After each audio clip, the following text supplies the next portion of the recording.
Last time on Conquest of Dovah, Vekni and Sorin both declined to sign Marigold's contract, refusing to bind one of their souls to Trogdor's in order to revive him from his eternal slumber. Sorin asked Marigold to team up with the Burning Fist once more. She stated she would, but she had a favor to ask. Marigold explained that vampire Vlad once told her he turned her parents into vampires. Vlad claimed her parents were amongst his minions during the Order of the Burning Fist's battle in the Ferelden throne room. Despite Vlad's words, she did not see her parents amongst Vlad's thralls. Marigold stated she heard a powerful vampire resided in Dovah. She asked Sorin and Vekni to find this vampire and report his whereabouts to her. In exchange, she would do as Sorin asked and join the Order once again. Sorin asked if Marigold had any leads as to the location of the vampire or her parents. She instructed Sorin to close his eyes and placed a hand on his head. Marigold channeled a bit of magic and Sorin saw an image of an unfamiliar sigil. The sigil was a strange red symbol on a black background. Sorin asked where Marigold found such a sigil, and she answered it was found in a book that spoke of a powerful vampire and his friends, influential friends that intended on ruling the world. Vekni asked if Marigold could return the adventurers to the doghouse. She answered she had a strong connection to King Dokkan and could return the party to him. Marigold gifted Vekni a Cabbage Patch doll replica of Vekni. She explained Vekni could use the doll to transport herself back to the mansion. All she would have to do is repeat the phrase, "Silly goose, tee hee," to activate the transportation magic. Marigold continued that once the doll was used, the magic within it would be spent and the power would be gone. She added that any damage the doll received, Vekni would suffer as well. Sorin asked Marigold if she could teach him some spells, and convinced her to teach him the Confusion spell, which he copied into his spellbook. The adventurers requested to return to the Cannabis Cafe and Inn. Marigold's eyes went white and purple veins pulsated on her forehead. A powerful wind whipped across the room and blew the young witch's long blonde hair all about.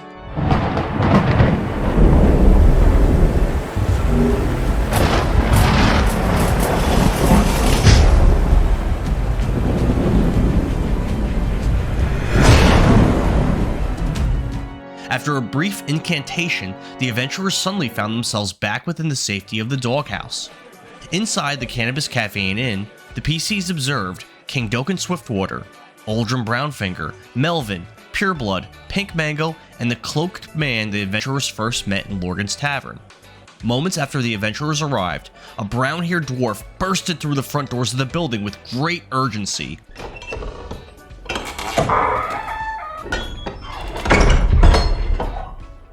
The dwarf immediately approached Sorin and Vekni, asking them if they had seen Trogdor Dragonbane.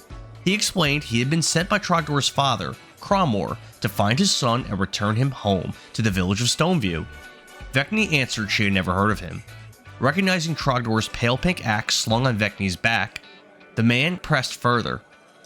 The dwarf told the elvish pirate captain that Cromor believed Trogdor was in great danger and needed help. Vekni stated there was no need to worry, as Trogdor was already dead. A solemn Sorin drew out the ring he recovered from Trogdor's corpse and presented it to the urgent stranger. The dwarf explained he would return the ring to Cromor and give him the bad news about his son. In the meantime, he offered to assist Vekni and Sorin with their travels. Vekni seemed uninterested, asking the stranger if he was any better than the fallen dwarven paladin. This new dwarf continued to say that he trained Trogdor and was considerably stronger. He added he was the guard and protector of the Dragonbane family. Sorin commended Trogdor's bravery, but added he was very foolish, running face first into battle, smiting everything. Both Vekni and Sorin agreed with one another that Trogdor blew his load very quickly, which left Vekni embarrassed for him. The stranger agreed with the two adventurers, commenting that Trogdor was young and got a little excited at times. Vekni asked the stranger's name, and he answered it was Beric Harag. Vekni asked Beric to join she and Sorin on their adventure after sharing a drink. Beric readily agreed. The adventurers spoke with the bartender, Autumn, for a time. Autumn was very interested in the group's trials and tribulations after seeing the two enter King Dokkan's portal, but Vekni was dismissive when telling the tale, acting like it was no big deal. Autumn had news about Vigor Valley City since Sorin and Vekni had left. She spoke on undead creatures attacking the city, killing many. Autumn stated there were reports that the armorer, armorer's apprentice, and armorer's slave were all slain by the monsters. She continued there was an undead woman with long black hair that she used to wrap around, attack, and choke people. Autumn explained the creature disappeared into the residential district and attacked the peasants living there each night. Autumn added Mayor Shroud was missing, and an election for a new mayor would be held on Ilmater 22nd, which was only 5 days away. The two individuals running for mayor were Salvatore, the tiefling Forte assassination squad member that Vekni and Sorin avoided fighting, and Sir Galloway, the former Bloodmist member who captured Lord Henry and his men prior to the adventurers arriving in Vigor Valley City. Autumn spoke on the Medicine Man's desire for peace and his concern about war between Slay and Chaos, who do not like one another. Autumn remarked it was strange Queen Inez had Drow soldiers under her banner, since Drow were not native to Dovah. Vekni considered maybe Dovah wasn't as bad as she thought. Vekni asked about Prince, and Autumn explained that he was at the doghouse before the party arrived. She continued that the pirate crew, the Misfit Bastards, were also there at this time. And while she did not find their leader, Radalak, to be a nice person, the pirate called Prince attacked him for no reason at all and was captured. Autumn reiterated the doghouse was a place of peace, and the Medicine Man did not approve of violence within the settlement. Supposedly, the Misfit Bastards were heading towards Cutthroat Stocks, which was quite far away. Sorin, Vekni, and Barak approached King Doken, Oldrim, and Melvin in the bar area. Sorin asked the king to sign Lord Winnegar's ally ledger, which he did without reading it or asking what it was. Gragas hobbled over to the group and asked Vekni if she asked Marigold about him. Vekni said Marigold did not remember him, and the saddened dwarf hobbled away. Vekni and Doken spoke a bit about Prince, Captain Mundo, Radalak, and the mutiny aboard the Bastard Sire. Doken admitted he had Sir Duncan orchestrate the mutiny because Mundo was not doing as the king asked. He added that it was not a big deal, just business. Vekni disagreed, saying it was a big deal to those involved. Doken gloated that under Radalak's leadership, the Misfit Bastards did as he asked, as long as he rewarded them. Doken stated Radalak claimed the Misfit Bastards sunk the Moonronian armada on the Calbraid Sea, south of Dovah. Vekni was angered at this, explaining it was the Golden Tusk pirate fleet that defeated the Moonronians. She added the Misfit Bastards no longer even had a ship. Doken remarked that made sense, and he thought Radalak had more officers than those that visited the doghouse. Vekni told Doken she and Prince killed 5 Misfit Bastards officers during their journey to Dovah. Vekni and Sorin introduced King Doken to Barak. Barak explained he was searching for the son of one of his friends, but learned he died, so now he has free time on his hands. Vekni asked the half-elf king to join them on their adventure, but he mostly ignored her question and bragged how he saved the entire continent of Thaddeus the last time he embarked on an adventure. Sorin, Vekni, and Barak visited Norsk Berserker at the deluxe shop in Smithy to do some shopping. Sorin bought a wand containing finite charges of a modified Summon Lesser Demon spell for 2,520 gold. Norsk was excited to see Vekni again. He spoke with her about his business and how he kept lowering his prices but was making very few sales. Vekni haggled with Norsk over purchasing a +1 shortbow and selling the pale pink axe Trogdor wielded in battle, as well as a longsword. Sorin haggled with Norsk, trying to sell a suit of chainmail as well as a chain shirt. The pair sold all 4 items for a store credit of 2,000 gold, which Sorin immediately spent to purchase a +2 non-magical shield for Barak after a brief argument with Vekni, which costed a total of 6,170 gold. The shield was made of steel and painted with a faded clad sigil. Using a lit torch and his dagger, Sorin scraped the paint off Barak's new shield. Then, with his ink pen, Sorin drew the sigil of Ferelden on the inside of the shield. He also wrote a brief message on the studded leather shield strap, which read, "Remember who gave this to you." Once Sorin completed his work, he handed the small, round, steel shield to his new companion. Vekni purchased Oil of Greater Magic Weapon +1 for 750 gold. Vekni asked Norsk if he was free for dinner later that night. Norsk answered he already had dinner plans with his strange friend Fenris, but Vekni was welcome to join them. Vekni asked if she could bring Sorin and Barak as well. Norsk agreed to cook for everyone, while Vekni would supply algae brew beer for the dinner. And thus, a dinner party was planned for later in the evening. Vekni asked Norsk if he could identify the properties of a witch's broom she procured from Marigold's mansion. Norsk said he didn't believe the item was magical after he examined it briefly. Vekni tried to get a price on Nicholas's scimitar, but after poking and prodding at it, Norsk declined to give one. He stated the weapon had an ominous nature and he did not want it in his shop. As a free gift for spending so much coin at this establishment, Norsk gave Vekni a metal box, which she used to protect the Cabbage Patch doll replica of herself she received from Marigold. Vekni gave Norsk a kiss on the cheek before leaving the shop, which left him blushing. Immediately after leaving the deluxe shop in Smithy, Vekni and Sorin plotted on how to get Norsk drunk during the dinner party so they could burglarize his store. After re-entering the Cannabis Cafe and Inn, Sorin and Vekni observed Pink Mango sitting on King Dokkan Swiftwater's lap. Vekni questioned Sorin about the situation, but Sorin insisted he believed the king's words and that nothing fishy was going on between he and Pinky. Sorin and Vekni spoke with Pureblood for a while, trying to kill some time. During their conversation, Sorin drew a quick sketch of the mysterious sigil he saw in Marigold's mansion and showed it to the Orc of Dogs, asking if he knew of it. In his peripheral vision, Sorin noticed the cloaked man he had never spoke to sitting alone at a table across the bar and looking directly at him. The scrawny, balding man was staring intently at the young wizard and his drawing. The man was taking deep breaths, his eyes were open wide, and he looked nervous. Sorin looked over to the man, who noticed Sorin noticing him, so he quickly looked away and averted his gaze. Sorin approached the man and slammed his sketch down on the table. Then he took a seat and grabbed a handful of bar nuts. The man slid the bowl of bar nuts over the paper with great urgency. Then, he flung the bowl and paper underneath onto the floor. The man apologized and quickly dived down, picking spilled nuts up and placing them back into the bowl. The man returned to his seat and set the bowl back down on the table, but Sorin's sketch of the strange sigil was gone. The man whispered to Sorin, saying he should not bust that sigil out for everyone to see. He needs to be cool and discreet about it. Sorin asked what it was, and the man responded by asking for a fresh sheet of paper. The cloaked man took the paper and began to write. The man's hand shook, and he was sweating profusely while putting his message to paper.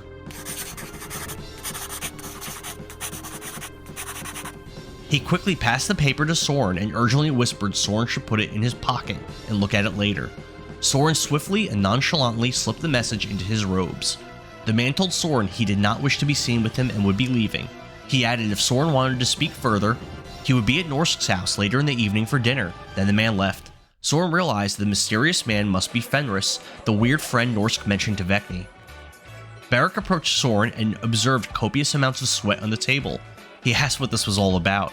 Sorin said he wasn't sure, then drew out Fenris's message. The message mentioned something called the Order, and said they had been searching for the medicine man for a long time. The letter asked Sorin to give the Order the location of the doghouse. Sorin vaguely recalled two men he met at Lorgan's Tavern, Morio and Vittori, who were connected to this group. Vekni and Sorin took a long rest, while Beric visited the medicine man in his quarters. The two shared a drink and some sticky icky, while Beric asked the medicine man about himself. MM told Beric he trained in martial arts as a young man and was a part of a group of dangerous dudes. Beric asked MM to elaborate, but he declined, stating the knowledge could put Beric in danger. Beric began to feel overwhelmed by the effects of the cannabis. The Ironbridge dwarf asked MM if there was anything he could teach him. MM explained he could teach Beric how to hit harder, last longer in a fight, or use magic. Beric said he wanted to learn how to hit harder. MM said Slay and Chaos were on the brink of war. He continued if Beric could bring peace between the two factions, the Medicine Man would teach him how to hit harder. Then MM gave Beric a kiss on the forehead. Beric left the Medicine Man's quarters and returned to the Cannabis Cafe and Inn to drink at the bar and wait for his new allies to wake up. Hours later, Vekni awoke from her long rest. Her dinner party with Norsk and Fenris was scheduled at 7, so she had little time if she was to enjoy another meal in Norsk's home. She attempted to shake Sorin awake, but he was sound asleep. Vekni went down to the bar and grabbed Beric, who had been smoking and drinking at the bar for hours. On the way over to Norsk's home, Vekni pulled on the door handle to the deluxe shop in Smithy, finding it locked. She looked around and observed there were few people around. During her time at the doghouse, she noticed the settlement had no sentries standing guard, and she estimated the total population to be approximately 100 people. Vekni and Beric arrived at Norsk's house for the dinner party, and a nicely and seductively dressed Norsk berserker answered the front door. Inside, Beric and Vekni became acquainted with Fenris, Norsk's other guest. After introductions, Vekni went to help Norsk in the kitchen, while Beric spoke further with Fenris. Beric asked Fenris, who was stuttering, sweating, and extremely nervous, about the Order. Upon realizing Beric didn't truly have knowledge about the Order, but was aware something was going on and that the secret group existed, Fenris slowly drew out a dagger from one of the sleeves of his cloak. Beric explained how Marigold Mandrid showed Sorin and Vekni the symbol in her mansion. Fenris put his dagger away, but explained the Order of Dominance would have him killed if he shared information about them.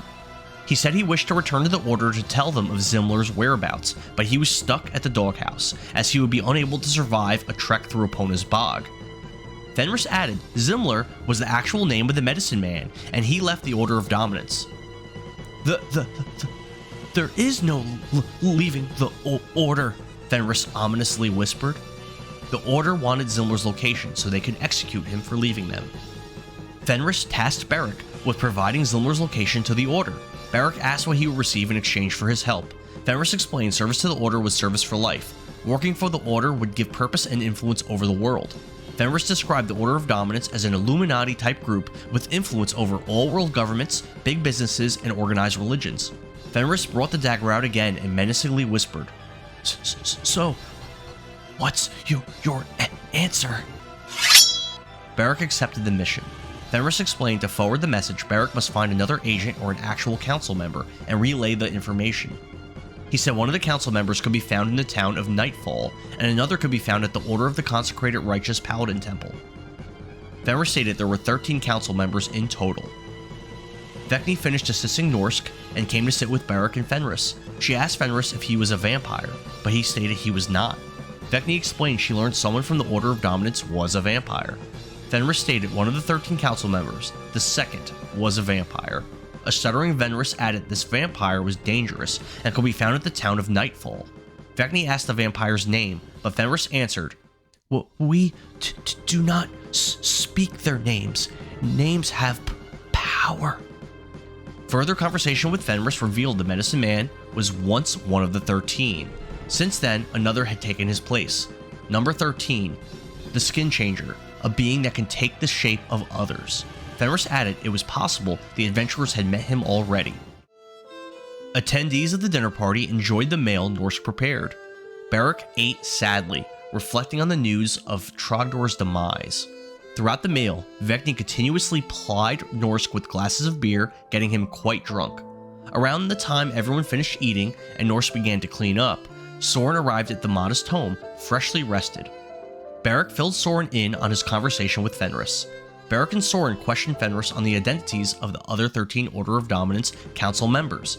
A stuttering Fenris described the members he was aware of: a swordsman, a vampire, a scholar, a warlock, the flame, the totem, the commander, the master, the summoner, the paladin, the parasite, the skin changer, and the generator. Vekni overheard the conversation and made the connection that the master was the same man Mario said he served. Fenris explained, generally speaking, the lower the number, the stronger the Order member, meaning the first is much more powerful than the last.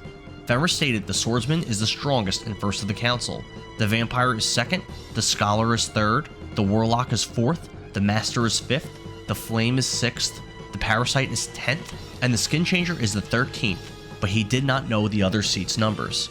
He said he knew the swordsman's name, but he could not tell Sorin, Vekni, and Beric, as the names of the Order members had power, and he would be punished for disclosing the swordsman's name.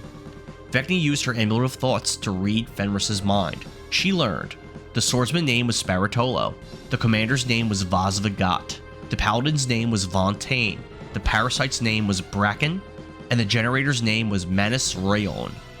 Fenris fearfully begged Vekni to stop learning the names, as the duration of the amulet's ability expired. Vekni asked the Order's stance on vigor, and a stammering Fenris stated, Vigor must fall. Vekni asked the Order's stance on Prince Lorien's claim to the throne. Fenris answered the Order did not care about Lorien or Dovah. He continued it was only the Fury Lord Maki the Order was concerned with. Fenris explained Maki was formerly one of the Order's council members, but like Zimler, the medicine man, Maki abandoned the Order and they both must die. Vekni asked if there was a reward for turning in Zimler, and Fenris answered, Yes, you will get to be a part of those that control the entire world. Sorin reflected on Fenris's words, thinking perhaps his mother needed the Burning Fist back together in order to defeat the 13. He wondered if the Order of Dominance served the mysterious being called Blank. Sorin asked Fenris if the Order served Blank, but he stated he did not know who or what Blank was. Beric casted Zone of Truth in the midst of the dinner party, forcing Fenris to be truthful in any answers. But still, he insisted he did not know Blank. Vekni asked if the Order cared about Queen's Grace and Slay, which she answered no. She asked if any of the council members sat on a throne. Fenris hesitated a moment and answered, yes. Fenris said he received his mission to find Zimler from Murillo approximately 6 months ago, but when he saw him at Lorgan's Tavern, the two men acted like strangers. Vekni, Sorin, and Barak agreed to serve as agents of the Order as long as their gold was good. Barak asked Fenris how best to reach the vampire in Nightfall, which was the closest Order member. Fenris explained Vigor destroyed the bridge north of Pridecutter Keep, so the adventurers would need to go underneath through a labyrinth.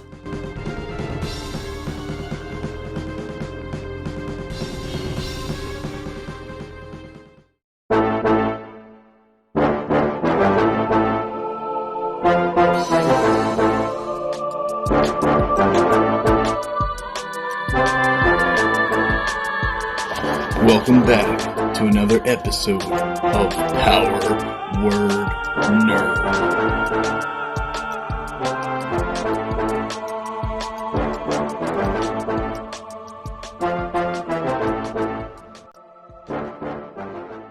Alright, welcome back to some more Power Word Nerd Dungeons & Dragons. We're here with Keith, Joe, Kevin, and Braden. We got Barak, the Dwarf Paladin, Sorin, the OP Human Wizard, and Vekni, the High Elf Pirate / Monk.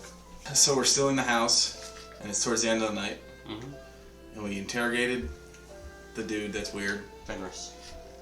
and I've been trying to get the other guy drunk. He's been drinking. Like I'm every time his cup gets empty, I'm gonna keep filling it. I want him drunk. Because you're trying to achieve a objective. Yeah. So why don't you roll a deception roll? Okay. You're trying to trick him into. I'll tell you what I'm trying to do. I'm trying to get him drunk so I can take his shop keys. Okay. So roll deception. Your DC is 12. Roll that for me.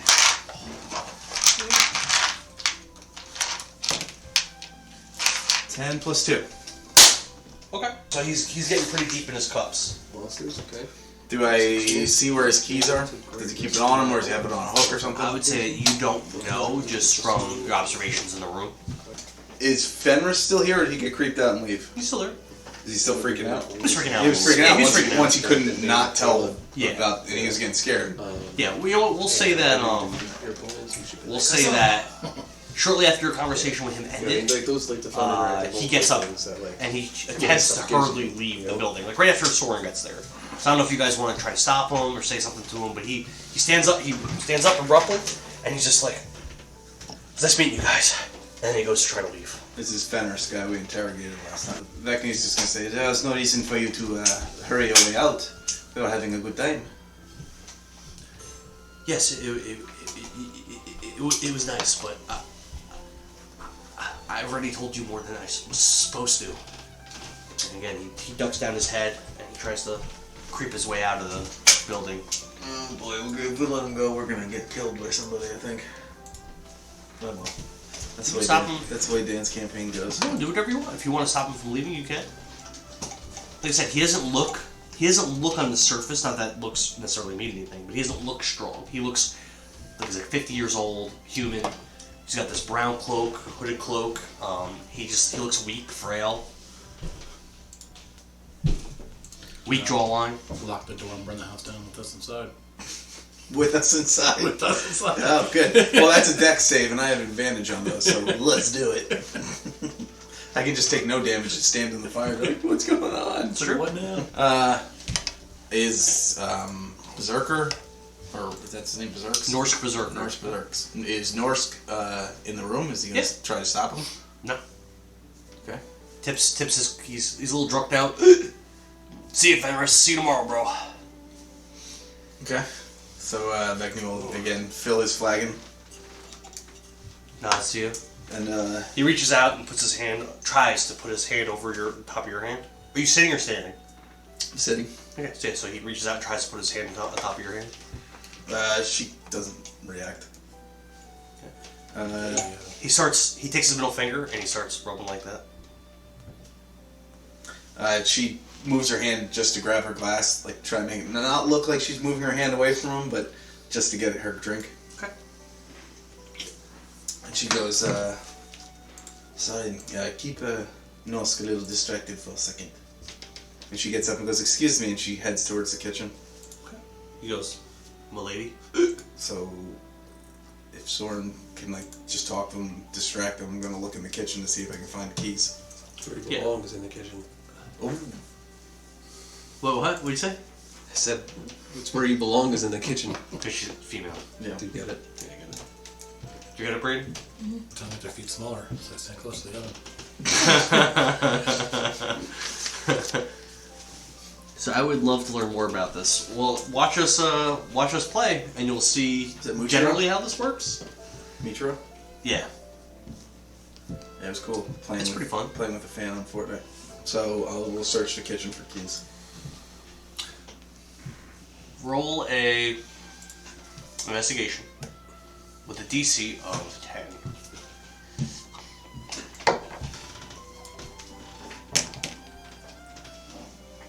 Nope. That's a 6. You didn't find anything. Alright, so I'll come back out. And again, I'll fill his cup. Then I'll wait a little bit longer to see if he becomes, like, stupid drunk. How much time are you willing to, all of you, how much time are you willing to devote to trying to hang out here? We just finished a long rest, and I'll tell Sorin. I'll tell Sorin what my plan is. To get him drunk and take his keys. And you arrive in the evening, correct? It was like 5 or 6, I think? Yeah, something like that. Yeah, so we're gonna say, already it's been a few hours. Yeah. Yeah, so we're gonna say it's like, you guys are drinking, hanging out, and now it's like 11 o'clock at night. It's like starting to get late. He's pretty, he looks like he's feeling pretty toasty. And he goes, well, it's been great time having you guys here. By the way, where do you hail from? I hail from ways away in Ironbridge.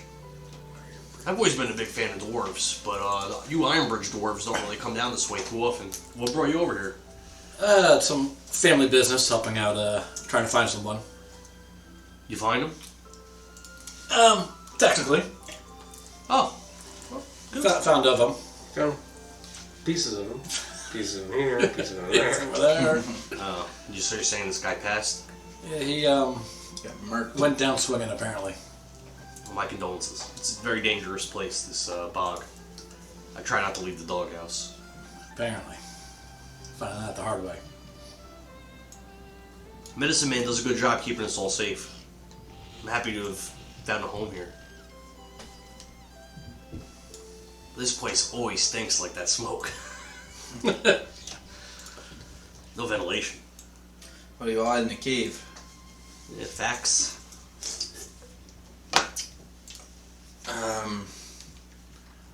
So, how many rooms are in this? Is it a small house? It's like a hovel. It's tiny. Like 3 rooms, a bedroom, a kitchen, and a bedroom?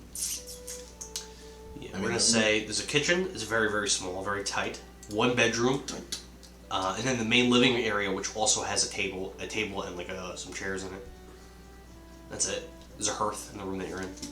It's very small.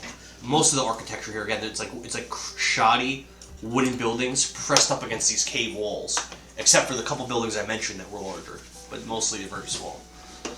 Alright. And the population again is not very high here. You surmise that there's around, you don't know that exact number, but you can't see there being many more than like 100 people that live here. Alright, I'm going to, as we're having a conversation, I'm just going to walk around the room and see if I see his keys anywhere. Okay. You don't see them. Alright, so I guess I don't know where his keys are. Do you have locate object? I had to roll for it. Yeah, no, he rolled a 5. So you gotta let Kevin roll. Alright, so as he's getting sleepy and drunk, Vekni's going to offer to bring him to bed. Yeah, I mean, my bed's kind of small, but if you want to share my... No, I didn't want to share your bed. I'm just going to take you there. Oh, Chloroform. Take me to bed. okay, do you want to send your friends away before we, No, they can wait. I mean, it's not going to be that fast. What kind of girl do you think I am? Pretty much. Well, we went on a date, and Vekni would say that she was just offering to tuck him in. So it's kind of strange that you want to put me to bed like that, but yeah, let's go in the other room. Thought he'd be more drunk. He sounds so sober. He's keeping his cups, but he's not like falling over like unconscious. Oh, that's what I was trying to do. No, he's been drinking. He's got a nice constitution. These are Florries. That'll be advantageous. Alright, so as she's going in, she's going to turn to Sorin and be like, and try to like, because she told him she's looking for the keys, try to give him like a cruise look. And I'll go in the room with Nords. So he goes to sit down in the bed, and he's trying to sit down normally, and then you see like he was maybe hiding how intoxicated he was a little bit, because as he goes to sit down, he completely loses his balance and like collapses on the bed. Sounds like me. Pushes himself back up against the wall, and he goes. Where is it you intend on staying tonight? You in the bedroom? He's in his own room.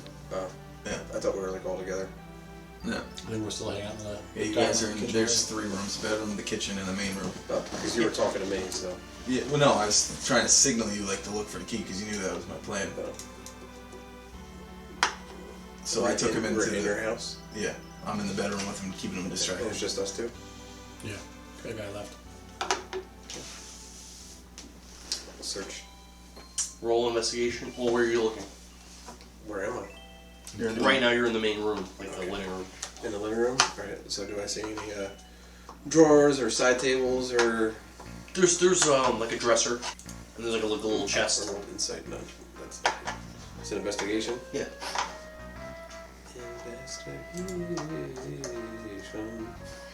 Investigation. 11. Look at it. Alright.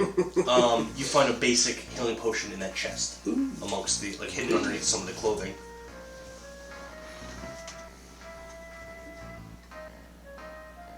Hey, Brogdor, you want to go see if you can find anything? It's Barrick. Whatever. Rips all the mustache. You figured me out. Is there anything or by like the front door? Any like baskets or anything like that? So all the things in that room to be searched, sword searched, in that room. Okay. So the only room I can go check out is the bathroom then, right?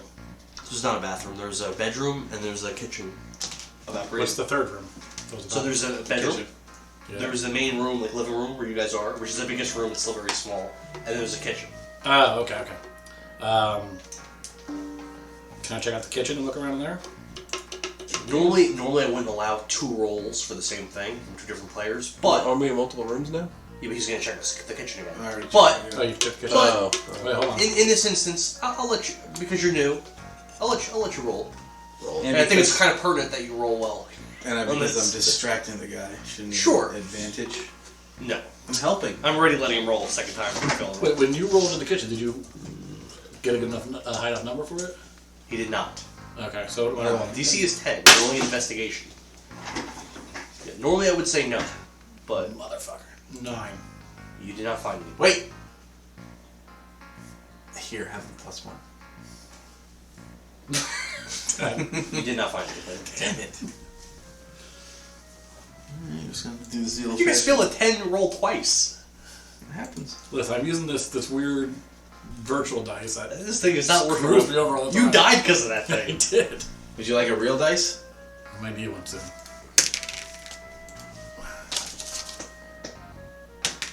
You're not rolling. Let's You're just not, pretend that you're doesn't not rolling. I like this one better, apparently. Alright. So I didn't find anything there. So again, he's patting on the bed, motioning for you to have a seat. Alright, Vekni will sit down. He Reserved, goes, reserved like this. Don't be shy, lass. Come on. And he tries to reach over towards your leg. She does a little moves her leg out of the way. You're gonna fuck this dude up, aren't you? I'm about to. Second, we just go in and hold him down. He goes, "Can I ask you a personal question, lass?" It depends on how personal. It's pretty personal. I guess. So I find that most ladies, they have a certain number of dates before they get to know a fella real well. What's your number? Hit me I consider this to be our set. What I would say probably around 5. A Not an easy modest girl. woman, I respect that. Not an easy girl. So when's our next date? I can't wait to see you again. I don't know when I'll be back in the doghouse. You guys are leaving? Of course, we can stay here. Well,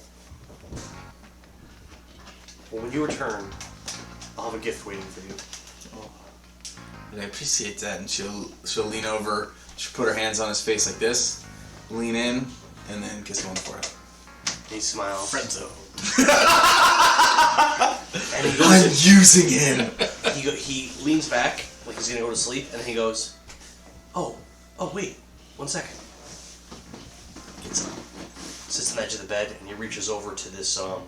It's happening. Here's the keys to my shop. He opens a drawer, and he's fishing around. There's like papers and like old books and stuff in the drawer, and he pulls out this like dusty what? Condom. No, there's no. I don't think It's a condoms in sheepskin. Dovah. They don't practice. just They don't practice unrolls. safe sex in Dovah. It's a crusty sock. I'm going to grind. This is because Friend of you. zone. So he's holding up this brass ring and he blows on it. A bunch of dust flies off. Just fills the air. He goes, "This was my grandmother's ring. It's a promise ring." And he holds it out and he goes, "Please, give me your finger." This is only our second date, isn't that a little much? It's just a promise ring. Do it. Promise for what? Promise that you won't go to another man until we meet again. Does it look like the ring's worth any money? Yeah. It looks like a cheap piece. It's magic.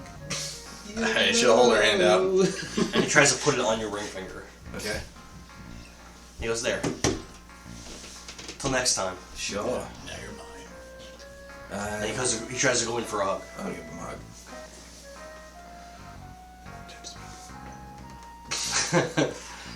Do? No. No, I'm waiting for Micklin. But he... Are you kidding me? Okay. Did you see Did you Micklin see in that battle? Micklin? Yeah. I almost. Yeah. He looks like Chris Hemsworth. Yeah. Did you see the image? No, right? Yeah, I you did. did? Yeah.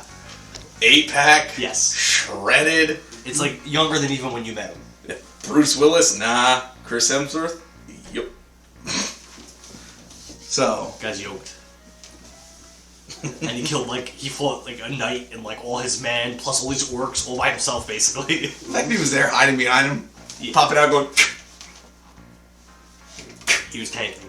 oh yeah, he tanked a lot. He got shot with like 100 crossbow bolts. He was still like fine. Ain't nothing. Ain't nothing. Burning fist, bro. Yeah. Burning fist.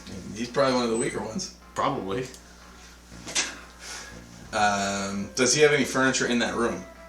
The bed and the dresser. And there's no keys like on the dresser? There's no key laying on the dresser. No. Okay. You never know, he gets home and just pop That's the fair. keys. Yeah, that's fair. No, there's not. Alright, so she'll get up and she goes, until we meet again. And she'll leave the room. So did you find anything? I found this potion. I mean, we do need those. What time is it now? Still hurts, man. Last time I gave you an update, it was 11. I'm gonna say it's like 11:30. Okay. I guess we're gonna have to do this the old-fashioned way. So we'll leave. And is there any hustle and bustle on the street? I know there's not a lot of people. No, it's like dead. There's like, you don't see anybody out. No guards, nothing. Except for there is a man Is it the fedora guy? near the center of town in a white suit with a fedora. He just stands Stands there all around. day. He's an NPC Stands for around. sure. Is he close to the shop? Yeah. Oh, shit. He's not looking in the direction of their shop, but he's close. Like if he turned to look towards it, he could see anyone in front or behind him. Do you have invisibility? As a matter of fact. Boom. Yes, sorry. Can you make us invisible?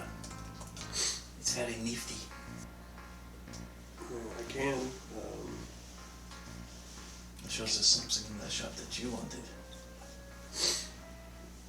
Why didn't you just ask him? Because then you'll know I took something. Good point. So this person's just outside, right? Yep. Yeah. Okay. So I will just cast invisibility on Just Vekni? just like me. What is Barrett gonna do? Are we all outside right now? If you followed them out, you didn't say you did, so you could still be in that. If you want to still be in Norsk's house, you can be. He was going to sleep. No, that there. Yeah, I'm gonna follow them outside. Yeah. So it only ends if the target attacks or casts a spell.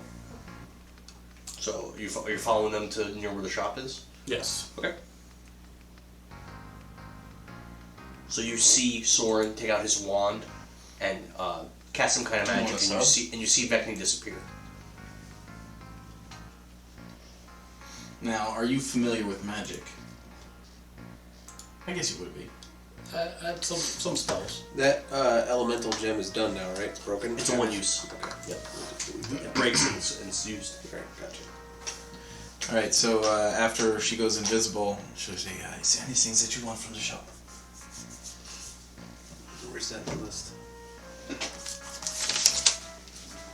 Taking one book as opposed to taking The the whole Tome of shop. Understanding and the Manual of Quickness. Those are the two things you took, right? I already have the Tome of Understanding. Yeah, you bought that. Did you do the thing to learn it? What did you have to do? It was like 2 days of reading it or something? 48 hours over a 6-day period. Yep. Did it already? Yes, Yeah, I would just say, take the scrolls. which one? I can't take all of them. Cure light wounds. Okay. Metal's a good spell. Is that a cantrip? It's a leveled spell. Take both of those then. So, Someone bought the Amulet of Natural Armor, someone bought the Tome of Understanding, the Oil of Greater Magic Weapon, the Heavy Steel Shield, Did the I get Wand of the Sun oil? Monster, and the Wand of Fireball. Those things were all bought. That's actually the majority of stuff that's in the shop. Was already bought. did I get that oil weapon? Someone bought it. I haven't crossed off, but somebody bought it. Alright, so Vekni will head to the shop while they head wherever they're going. Okay. So where are you guys going? Still need back that battle axe that you sold.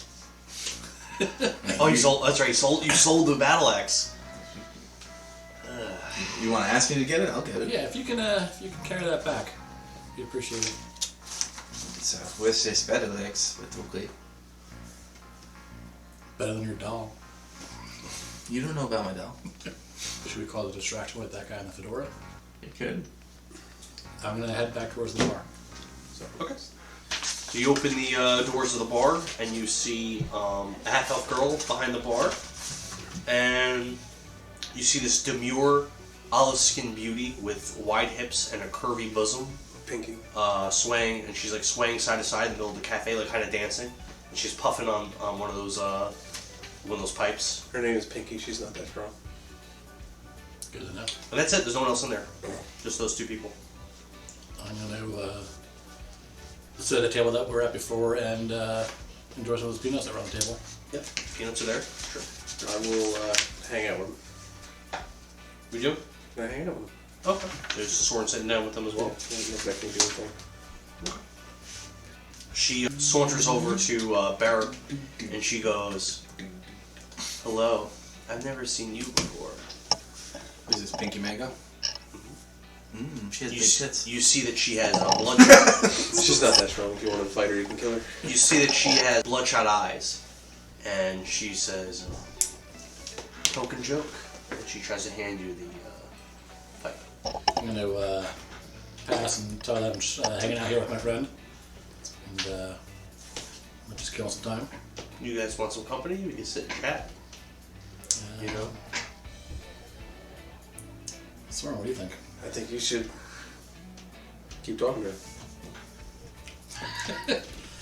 All right, so I tell Sorin to move over and have her sit down. She says, "A real gentleman pulls out a seat for a lady." Wait, did you guys get back to the bar? Yeah. Yeah. I'll do their thing. Oh, no, I just didn't know where they were. Ass for a gentleman. What's I that? said a real lady pulled out her ass for a gentleman. Real lady puts the seat up for her man. And a real man doesn't pull out anything. She says to you, "A real man pulls out a chair for a lady." Well, there's no chair here, so booth or nothing. Oh, you're in a booth? I'm assuming it's a booth. She still says it. Well, I said, well, there's no chair, so you can sit down or you can keep on walking. She sits down and she scoots like really close to you to the point where. So you ever see like Spanish girls? It could be some white girl, but it's frequently on Spanish girls where she has like a thin waist, right? And she has nice butt, nice breasts, but her hips are like really like. Yeah. Yes. The kind She's of not woman fat. that you know that once she has one kid, she's wrecked. Yes. Yeah. Literally, like her stomach's like this. Why do we You get to all her know that? hips. Look, you get to her hips, and they go like Yep. that. Them childbirthing hips. And she like kind of pushes that And then she meat of her body Then she up will against her gain leg. weight. She'll never lose, and she'll- then that stomach will match her hips. So that's what happens. Spanish broads, man. And her arms will look like ham. Spanish broads. And she bats her bloodshot eyes at you. God's biggest tricks. You think you're getting one thing, and then you got another. She has It's a baby. a very subtle pink lipstick on her very like, full, thick lips. She's very thick, full lips. Her skin's dark, but it's like a light skin. Caramel mocha. Yeah, caramel. I like that. That's a good description. And she's just as tasty. Sure she is. Listen, you're describing my perfect woman. She has like a subtle amount of eyeshadow on. It's not like she looks like a fucking clown. It's just like a subtle amount. So, And her wiener's huge. solid 8. Solid 8. Now she's a 10. She's a 10, but she has a wiener. But her dick is 12. 6 inches. So her arms are sleeveless from the shoulder down, and she has this very, very nice, clear skin. And you can even You smell can this see the very, muscles. You could. Well, she's not like a jacked woman, but you could smell. See the Adam's apple. You could smell like this very Body again shadow. subtle hint of this really, really sweet smelling perfume, almost like with this like a little bit of cinnamon, maybe some apples. She smells really nice. Like She almost smells like hot fall. standing. Yeah, she smells like fall. Like a fall yes. crisp morning. Yes. So, what brings you I over buy here? it. I live here with the medicine man. Oh. I'm very close with him and King Doken and the people of Dorks. Do you have anything you want to tell us here? Or why you singling me out? There's no one else here, and I just wanted to talk. You seem like a strong, loyal man, and if there's one thing I respect, it's loyalty. Sure it is.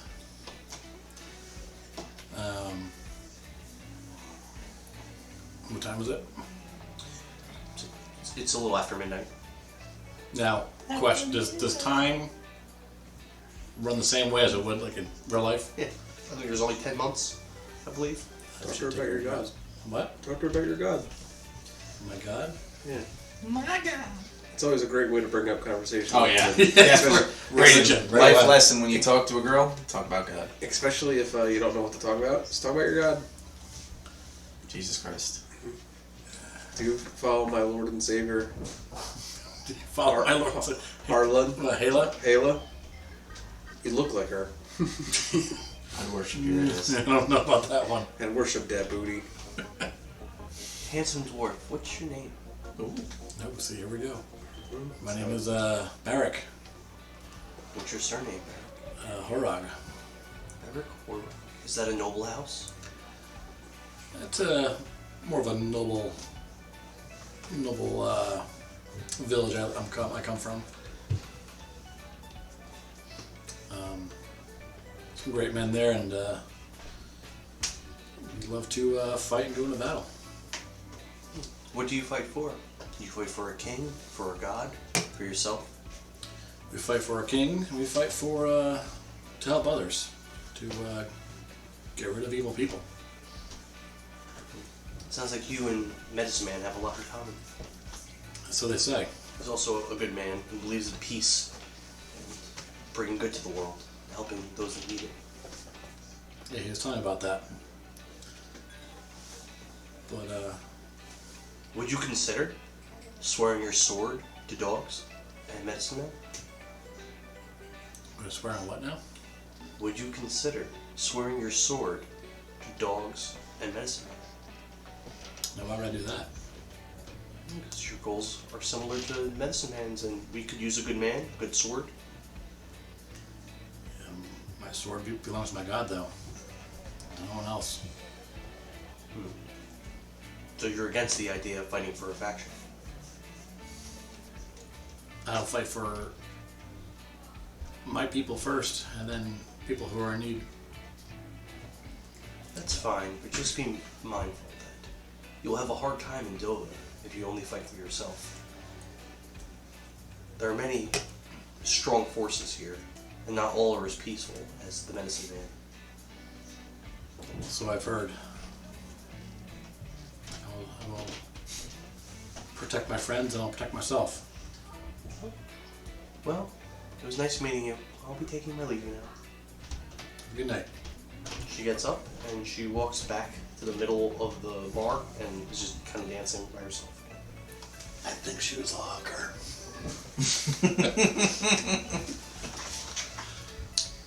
Sorin, are you doing anything?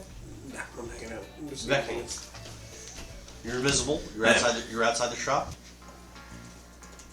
Are there sides? Like, are the buildings butt up against each other, or can I get down the sides? No, the buildings are definitely not up against each other. The buildings are sparse, separated, and all up against cave walls. Pretty much, I believe all of them. I think I have a map. All right. Well, I'll go down the side of the building to the farthest window down and see if I can open it. It is locked. So, is there just the one main door? Yeah, one door. I'm gonna say there's 4 windows, 2 on each side, and the window you tried was locked. All right. Well, I'll move up to the next one. All right.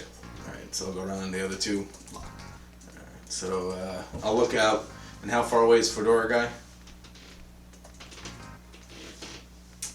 I'm gonna say he is about 70 feet away from you, so pretty far.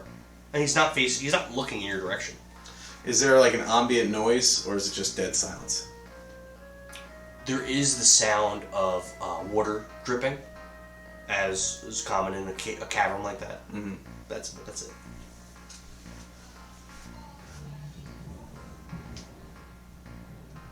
All right. So Vekni will go up to the door, Sure. and I'm sure that's locked too. It is. I'll try to pick it. You see that above the keyhole, there is like some art etched into the brass, and it looks like a smiling dog with its tongue out, Okay. and there's like a leafy green substance in its mouth. Okay. I'll try to pick the lock. Roll a sleight of hand with a DC of Dun, dun, dun. 18, but I'm sure you have a high modifier. Okay, I can pour it in him, right? Not from You inside the bar. can't see it. I think you have to be able to see it. Can I read that? Don't roll it. Let me read it. You're in the bar and he's outside, nowhere near you. Okay. And Doesn't you, mean and you that can't see him. Okay. Where's my side? +5. Oh, Well, okay. it's max Not roll. dex. Not roll. Oh, you don't have proficiency with sleight hand? No. I have proficiency in acrobatics, athletics, insight, perception, Vekni and never does sleight of hand stuff. Actually. persuasion. So, like, I think it's your first time actually rolling this. Crit 20. So you tinker around with the lock. You have like lock picks or something, right? What? You have something to pick it with, right? I'll use one of my darts. Okay. And you hear a click. Doors unlock. Alright, I'll go in. How do you walk through the door? I'll open it as small as I can to fit myself through and slowly close it. All right. You're gonna roll with advantage because you're invisible. I want you to roll stealth. 18. 18. Yeah. Okay. All right. Since I was in here before, I know where the thing is. I'm gonna grab the Tome of Quickness, or Manual of Quickness in action. Yeah, you saw where he was keeping it, so you don't have to search for it. Right? So I'll grab that, You know where it is. and I will grab the Scroll of Cure Light Wounds Okay. and the Scroll of Heat Metal. And then what about the axe? Leaving that? Oh, I forgot about it. Okay. I forgot. So no, I forgot about it. Oh. You didn't take it? I'll take it. Now, when I pull the axe and the 2 scrolls, does it look like... Was the axe in like an open place like he would notice once you walked in? It was like laying up against the wall. Okay. He didn't have a special spot for it yet. You just sold to him like that day. Yeah, earlier that day. Yeah, so he doesn't have a spot for it or anything. Okay. Alright, so I'll take those and I'll go to the door and look out, see if there's anybody around. Probably still the fedora guy.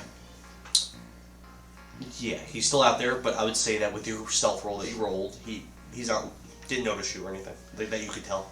Alright, so I'll again do this where I just open enough where I can slide through the door, and I'll pull it closed. Okay. And I will head back to... I will award you with an inspiration for robbing the store successfully. Even though it was like an evil action, the way he did it. Very successful, so. I will head back to the saloon, whatever. Okay. You open the door, and I would say that time-wise, you had just finished your conversation with Pink Mango, and she just walked back to the center of the room and started dancing, and that's when Vekni walks in. You guys finish about the same time. I'll walk up to Sorin. You're still invisible? Yeah. And I'll be like, Sorin, let's go back to the room. Shit was that? So startled, look a little startled, but then understand, her voice, and get up and like, it's time to go. Do a little nod and slide on out of there. Then as Soren leaves, he's just like, Pinky, say hi to Doken for me. She nods. Alright, so we go into the room. Okay. Alright, so you can drop these. Soren will drop invisibility. And when it's dropped, she has 2 scrolls around her fingers like this. She's just standing there like this, looking at Soren. I got you a present. Soren will take them. What were they again? Cure light wounds and heat metal. Yep. And then I'll say, Barrack, and I'll toss the axe at him. Reach out, grab it, give him a nod. Roll a... Sorry, I killed you. I'm definitely getting cut now. Alright, roll a sleight of hand. Yeah. Fuck no. 2. A 2. It's goddamn dice. You could describe how you missed the axe. So we toss it up in the air, go to grab it. I look back and see Pinky one last time, and it just misses my hand and clangs on the ground, and I quickly pick it up again, like nothing ever happened. And whistle and walk away. Whistle. Alright. Fair enough. I mean, if we rest, I can gain my spell slot back and we'll use that Zone of Truth on that guy. You do that if you want. So anyway, what? So what are you guys doing? Let's get the brass tacks here. We've actually been playing an hour. Speaking of 3 hours. speaking of brass tacks, what's going on with that brass ring? It's on his finger. I'm going to hand you... Oh my god, I guess I should put it on. I'm going to hand you the broom and be like, can you investigate this? Sure. You need a ritual cast identify? Yes. Okay. So at the end of your 10 minutes, you determine that the broom is not magical in nature, which I'm pretty sure you already heard. Yeah, I think we did know they weren't flying brooms, right? You said they were. I said specifically not magical when you asked. Oh, what? I think you had someone else examine it too. I said the same thing.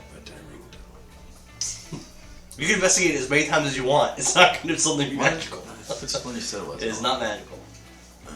Turn the broom around to magical. This is what you gotta do. Prop the broom somewhere where it's nice and sturdy. Then climb up on a high ledge. Pull down your pants. Just go for it.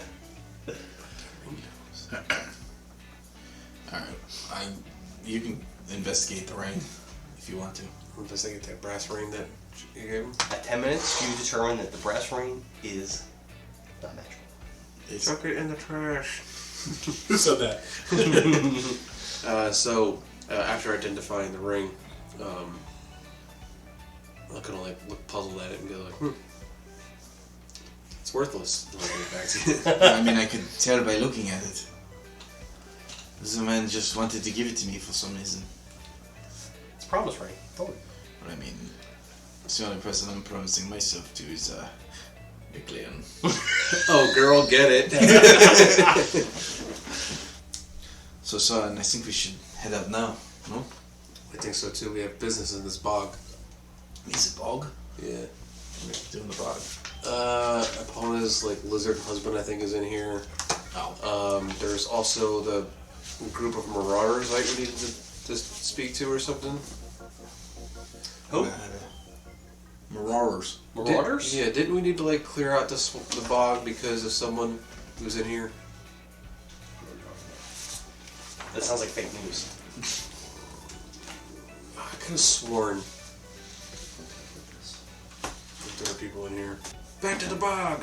Back to the bog! Dan, you have to remind us of this shit or we don't know. There's so much stuff. You guys don't have to. You guys didn't have to go there. You can go wherever you much want. stuff, Dan. So where are you going? Well, we can't Before I get. pull out stuff. Listen, we have to get the key because I can't get to Prince because we can't get through Pride Cutter Keep. Okay. So where are you going? To find Epona's husband. So you're going back into the bog. From Back the to the bog! If there are Murlocs here, I want to hear the noise. They're fish people. They're like mermaids, but the opposite. They have fish heads. So you Their emerge. penises. Huge. But fish heads. So you walk through that hidden door that had led to the doghouse, and you emerge. There's like a landing where remember where the puzzle was, where there were the tablets with the dogs on them and stuff like that. And there's like a little pond by there. So that's where you emerge, by the pond. You killed a bunch of stuff in the pond. Is there anything you know about walking in this bog? Okay. You gotta be super careful. You can drown. I'm gonna cast that mage armor on myself. Okay. We'll do a marching order once you guys are out of this little area that you're in. Actually, before we leave, let's go. I want to go talk to the dog man or whatever the hell his name is. Medicine man? Medicine man. Maybe he knows a way to get to Frank. Oh yeah, that's a good idea. Maybe we should... Is Garagus in the bar? No. Okay. Alright, so we'll go to Medicine Man. Maybe see if he's awake. What was his number? What time is it? Medicine man's number? Was he like 13 or something? Oh, from the group? I don't know. His name You will is- learn that he left the group. Yeah, he left the group, but his former number was 13 because he was replaced, wasn't he? You don't know. You never asked. Oh, okay. Oh, we do know that somebody was new. 13? No. Yeah, 13 is new. Mm-hmm. What's the Yeah, name? the Skin Changer, 13. He was the new one. Correct. Zimler was his real name. Alright, so what, you want to question him about that? You guys walk up to the medicine man's quarters, and you walk up to the front door. I'll knock. You wait a few moments, and there's no answer. Fucking damn. I mean, it's after midnight. Yeah, it's late. But he's a He's stoner. staying up all night waiting for you He's motherfuckers? probably playing video games, eating pizza. He's a stoner. He just talked to Barrack for like a while already. That was the other day. Yeah. That was I think it's the same day. You talked to the Fedora guy, right? I don't believe so. Did he talk to Fedora guy? No. Nobody No one talked talked to him. Well, I mean, he has a fedora. Of course, we're going to avoid him. Milady. How hairy is his neck? And he's the only one that's out here? Yeah, he's the only one outside. Maybe he knows how to get the funk. Maybe. Alright, so we'll go over to Fedora guy. He better have like a jazz talk. Talking riddles. So Walking like Tobey Maguire in Spider-Man 3 around town. Absolutely. he sees you guys walk over him and he goes, "Good day." No. Get them hips in it. He goes, "Cheer and beer. What can I do for you?" I'm service. Smoking joke. Do you know how to get to Frank from here? Oh, you seek the lizard man. Yes. Yes. If you go north through the bog, and then travel up travel up Common Mountain, you can reach Chieftain Sorin and his people. But it is a dangerous trek. Do you know any easy ways to get south? I don't, but perhaps the dwarves of the Iron Bridge Kingdom might know. They live close by to. Hey, Barak. Do you know how to get there? We don't travel to the bog. We stay in the mountains. You are in the bog.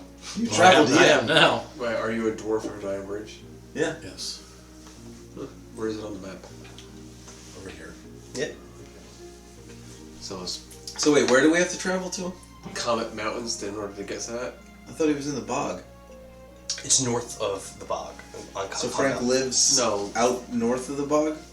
Yes. Wait. So you're saying he lives in the mountain or in the bog? The lizard You people asking live in- service? Service? Yeah. You Yes. asking the guy, the fedora guy? He says, yes, he lives on the mountain at the top. That's where the village of Ifrai is located. Frank, Epona's husband? No, Frank is the No. faction. No. Oh. The lizard man. Sorin is the husband. Frank is the people. Frank is oh, okay. I thought Frank was a person. I was thinking Frank Mendrick Yeah. was alive. Who's alive and kicking. Well, I wouldn't bring up his name if you travel to Ifrai. They don't think very highly of that man. This is the we. There's a lot in common. We killed him once. Once. Once. What does that We mean? got better. Oh, okay. You see, he had a particular armor on him that couldn't be defeated, and we didn't know it at the time. Yeah. Plot armor. Plot armor. So you do notice the service has this he's got this patchy beard around his neck, and it's like this curly, black and graying hair. It almost looks like pubic hair. So we gotta travel north through the bog to get to. We have to go through Comet Mountain in order to get to your city. In order to get to Frank, which is where Epona's My husband city. is. Not in my city. The lizard folk. You asking service? No, I'm asking you in general speaking. You're asking me where they are? No, Frank. God damn it. Epona's husband Yes. is not in the bog. He's on Kama Mountain in the village of Ifrai. Okay. And Epona was supposed to come to Epona's bog to see her husband. As Gragas told you, he was walking with Epona towards Ifrai. They were on Kama Mountain when he twisted his ankle, and they got attacked by gnolls, and they took Epona away. Okay. Because I thought Epona's husband would be waiting for Epona in Epona's bog. How would he know that she was freed? Don't know. He didn't. Why would he leave an area that was named after her? The first place I go to. Right? Let me go back home.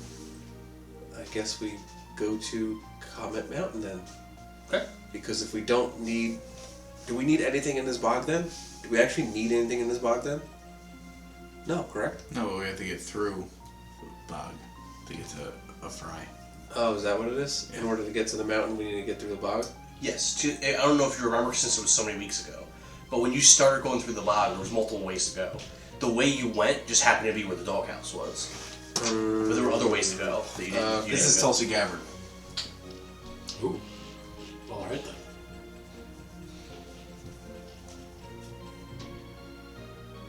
Is that bikini picker? Yeah. What? Dude. Dude, she's a surfer. Oh. Dude. She was active military Dude. for years. She was trying to be president. Yeah. She should be president right now. I watch every dress. And undress. Now what? We head north. Okay. So, I put my doghouse stuff away. We actually fucking do something now? Jesus Christ. Yep. What? Listen, man.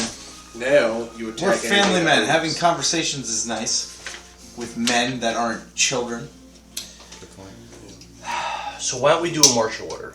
Joe's PBR is where the doghouse was. What should say there? The water was around. I don't know if you remember what it looked like, but the water was around there. Yeah. So this section. So we'll start your marching order over there. Oh, Barrett can go first. So you can do your marching order however you would do it. I'll have my owl out. It'll be flying above us. Okay. So I'll pull up the roar. In the middle? Sure, you got it. we don't You have can't see. we don't have choice. a wall. You cannot see. It's Alright. nighttime. We'll cast dancing lights if that's the case. You want to bring Give attention to us? Give away our position, it's fine. Let's just go in the middle and I'll take the rear. That way you don't have to have dancing lights. I just hold my hand. Don't have my walls out, so what we're gonna do. Not ready for that kind of. That brass ring in your finger says otherwise. Oh, I don't have it on my finger. I'm wearing it. Not on my hand. So everything down I need this. that, so when we get back, I can get a discount. So everything down this way is Rob the guy. He doesn't know that. Guys, everything down this way is impassable. So you have two ways you can go right now. You can go straight down this way, or you could bang a right, and this is back towards the way you came from. And then that section down there you never explored. It was north.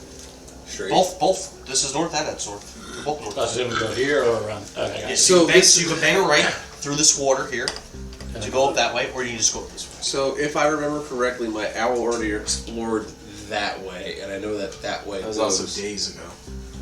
Yeah, that's true. It was days ago. Don't forget, you walked up that outhouse passageway and back. That's 2 days right there. You spent time in the doghouse, at least a day. You did Marigold's mansion, so it's days. So what you're saying is that It's We're days since then. okay. So what you're saying is I wouldn't remember that. You don't know if the same stuff's there. Okay, but I know that there was a way that way. Correct. Yes. So, is that all water? Yes. Oh. All these blue squares like this it's not even like muck. That's straight water. And those hex tiles, the blue ones, that's water. That's obvious. Yep. So every so see where the gators are and stuff. That's straight up water. You have to swim. Okay, so we bang a right, and you freeze over the tops like we did last time. Unless we go and just freeze a boat. Shape a boat out of water. Okay. Yeah, why Make a not? boat. I can make any shape. How big does it get to be? 10 foot. You gotta make it 10 I can make a 10 foot by 5 foot raft. I thought you could do 5 feet. Yeah, but it would be Nice. too. Yeah, I can do a 5 foot cube max. And I can shape it. I can freeze any amount of that in there. Can you? Yeah, it doesn't have to be a full cube. I don't know. So I can make a 5 by 10 raft that floats. It seems like you would have to make 2 cubes, Yeah. and then mold them together, Yeah. and then hollow it out to make a boat. That's that 10 foot. And you can do that? You can do that? Yeah. No, I would just make a flat raft, and we could gondola our way through. We don't have to make an actual boat. Oh, I see what you're saying. Ice does float. These are facts. Okay. So I will take the time to make a 5 by 10 raft of ice. And you're putting it in this section? Yeah. Okay. And I'll find a. It needs to be 5 by 15. We can't be. Why are you gonna? Can't be in there, just 3 of us now. Oh, it's COVID. We gotta socially distance. Well, I mean, technically, you know, you Can't can't be a be piggyback ride. Drug 10 feet. Brogdor, you're swimming. I'm pushing the raft. Let me get something you can use for the boat because it might be relevant. I still think we bang it right. This is all land with passages of river. Yeah. But you also gotta think, we can see all these stupid models that are there. In real life, if you can travel by water, water's faster than land. Yeah, we just don't know where that goes. We knew where that went. No, we didn't. It went that way. Yeah, it went that way. That went that way. Did you do that part too? You can fly your owl now while I'm making my ice. It's a little bigger than what you described, but it's the best I could do. Get some scissors. No. Yeah, we decided to bang it right and just use the land anyway, so. Did you really? No, while I'm forming the ice, he's gonna send his owl out. Right? No, straight. Straight out this way? Yeah. So I'll warg into him, fly that straight. So you observe. So tell me we're on land right now, though, right? Yeah. Where our characters are, that's where we are. And, And we are water. currently on land. The blue where it kind of changes Here. is where the water is, and these tiles are water too. So basically, all you observe in that area that you said, so you said that it's like all the way down this way. Yeah. So all you've observed is crocodiles, giant crocodiles, and as well as 3 chests three closed chests in different areas. Now we have to go down. Going this down way. that way. Who knows what's in those chests? Always paying Could be more cursed dolls. It could be a boat. Could be a boat. Could be another chest. Could be a brand new car. Could be fucking empty. Here, hop in. Alright, so I'll form the raft in ice, and What's in the box? I'll try to find like a 10-15 foot sapling and break it down so I can use it as like a gondola or. Yeah, you were able to find something like that without having to search or do a survival or anything. It's plentiful foliage. Alright, so I will go up to the front of the raft and I will hand the stick to Brogdor Okay. and say, you're a gentleman, and I'll sit down on this raft and say, why don't you take us on a romantic cruise? You know, Brogdor, you're so much better than Trogdor. It's not as I was dangerous. there fixing my mustache doesn't fall off again. Your beard is so much fuller. What are you, an inch taller? It's almost like we never lost them. It's almost like that, huh? We were real close. Some say you couldn't tell us apart. It's the cowboy hat and the mustache is what it is. And the monocle. So as Barrick paddles his way through this area, you can move up a little bit. You see ahead of you, there are 4 crocodiles right there, and then behind them, there's like 6 more crocodiles. 6 more crocodiles? Yep, and they're like in the water chilling. They're not like beelining for you guys, like charging you. They're not giant crocodiles like would attack you. When you got In the attacked, even in the bottom, you got attacked by giant crocodiles. They're not like those. They're regular sized crocodiles, and they're like looking at you and they're like, I can't do crocodile noise. That hissing noise that they make, and they're noticing you. They're watching you, and you see them. Some of them are like under the water a bit, and just their eyes are looking at you. Others are just kind of swimming, and they're paying a lot of attention to you guys, but they're not making any moves to attack you or anything at this time. I've seen a lot of nature shows. They usually don't attack boats. They haven't, So I'm going to. but they're paying a lot of attention to you. I'm going to have my whip out, just in case. Okay. Sorin! He's peepees. He's doing the peepees. So I guess Sorin would have told you that when he scouted with Dexter, he did observe that further down this way, there were 2 giant crocodiles. 2? 2, yes. So just keep that in mind. How far ahead? Wait, 2 what? Giant crocodiles. They're the crocodiles down here. Yeah. Those 2 are giant crocodiles. They're not the smaller ones that you're near now. How You hear that, Sorin? Go to giant ones. So when you scouted with Dexter, you did observe that all the way down here. These 2 crocodiles are We were giant level 3. crocodiles. They were really tough. So, how far away was the crocodiles? So these spaces here, Yeah, these you can tiles pull up are there. accurate in length. That's fine. So it's that many spaces away from where you These are. 2 are the giants? Yes. And these are just regular? Yes. And they're like in the way and shit, but they're not attacking you right now. They're just, You're like, gonna watching. see the thing from my owl in the boat, but he's not like in the boat. He's 10, 15 feet above me. So if you see, so Sorin, you see that those 2 green hexes up ahead, about 25 feet away. Yeah, I So see. you did observe that first treasure chest is to the right of that. Okay. All right. So I'll tell these guys where those treasure chests are. Okay. Where are they? Oh, So the first chest is right next to those hexes. Alright, so as we're traveling, I'm going to pull out a stick of dynamite. You want to go fishing? I'm going to try to scare the crocodiles away so I don't have to fight them. Because I would assume a loud "Wow!" is going to scare the crocodiles. Well, it depends on how intelligent these things are. As we're going through, and we're pushing through, Where are you? we'll just keep moving us up, I guess. So the crocodiles do like begrudgingly kind of move out of the way of the boat, the ice boat. They're not trying to stop you, but they're not like running away. They're looking at you, all of them. Like at this point, they're all looking at you. Alright, No moves to attack you. when we get around here, Yeah. Vekni's going to light a stick of dynamite and throw it in the open water. So not to attack them. Not to attack them, just to make a loud boom to scare them. So a few moments go by. Boom! water flies in the air, and the crocodiles, and they kind of all back away. Some of them go into the water, and they kind of like give you some more space. Do the big ones do anything? You got their attention. They're looking over there. I would say that did not scare them away. Do we see the big ones? You can. I mean, you could see them, but they're not like. So they're like around a corner because there is like. No, I said when we get. Yeah, so you could see them. Yeah, you could see them. So I would say they reacted. They seemed startled.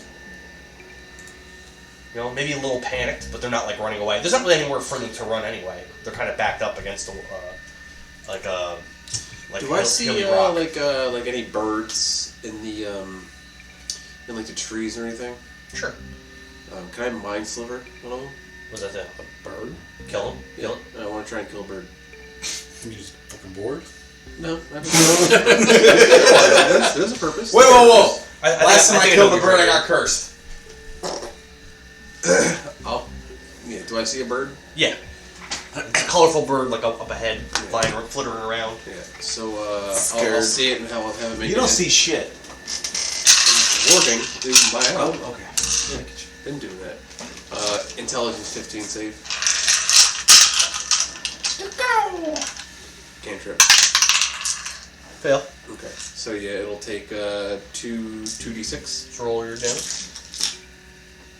It could possibly survive. Yeah. A bird? It could possibly survive.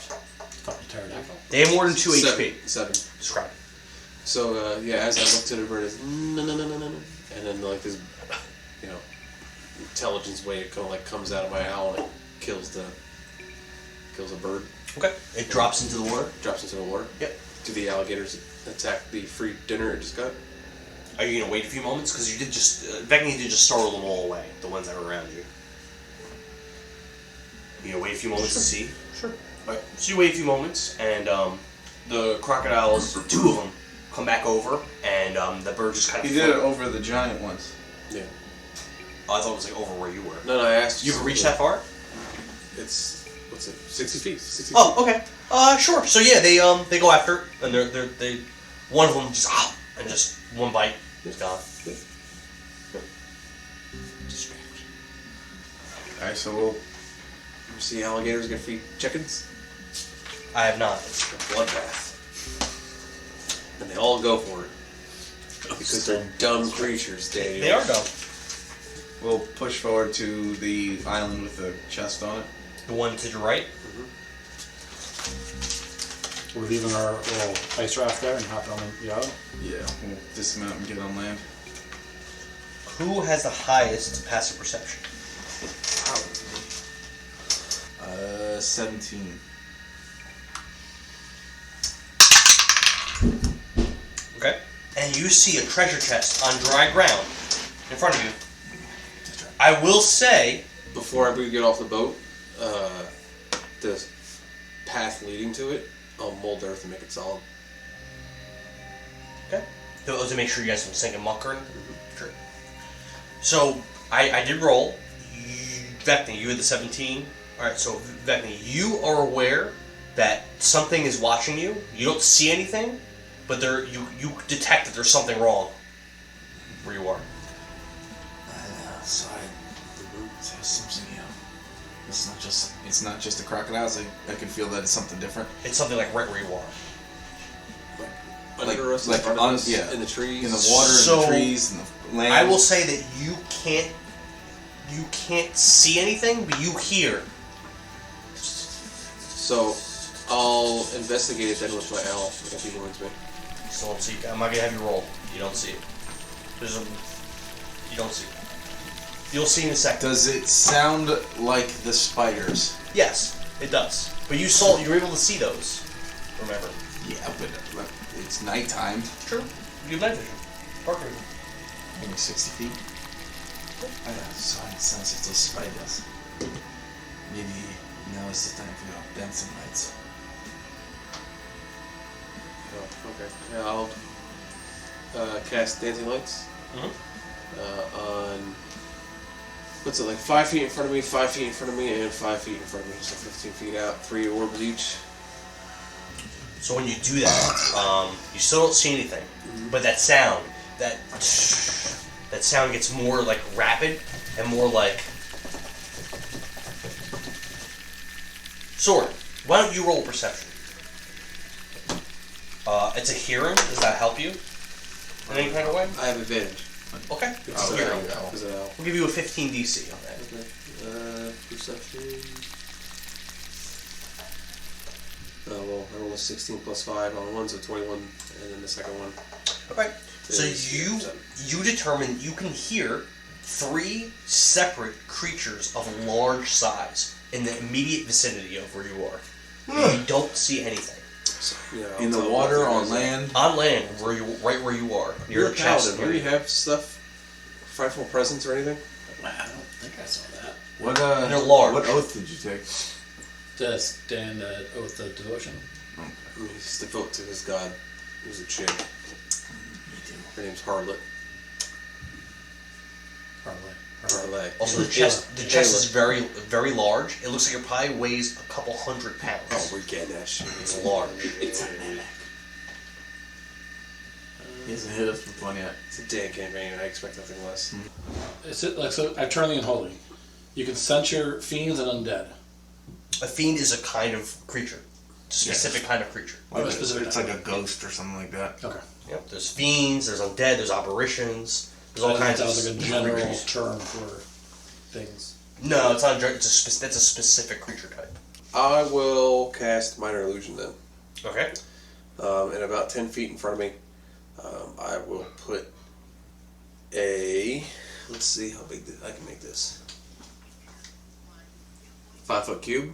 So in that 5-foot cube, I will make it look like a very big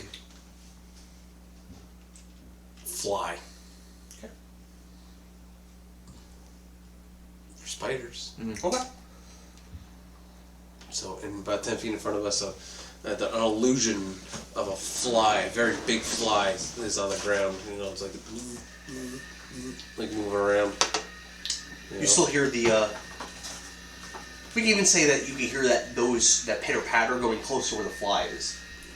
Which sanctuary do we have for us? You don't see anything else? Still don't see anything? No. It lasts for a minute, so. Okay. But if you're gonna wait, a minute goes by and they don't attack or anything, whatever it is. They're hyper intelligent beings. That's what they are. They haven't attacked you either. They haven't done anything. Alright, so we're in light right now. Vekni will hop off the raft onto the land, Okay. and my whip is still drawn. Sure. I will slowly take I'll take a step towards the, I casted Mold Earth, so it's solid. yeah, I'll take a step towards the chest, Sure. and I'll keep looking around for where these noises are coming from. You hear it. You don't see anything. Can I tell which direction the sounds are coming from? Yeah. All around you. Good. It sounds like 3. I'll just honor swords roll for you too. It sounds like 3 separate creatures, and again, they're not small creatures. They're not your size. They're larger than you. They're large creatures. Okay. And it's a pretty small area that you're in. It is so the dimensions are accurate with that little area next to those hexes. But right now, nothing's happening to you, and you know there's something here. Yeah. All I know is that I put a big dinner bell in the middle here and go for it.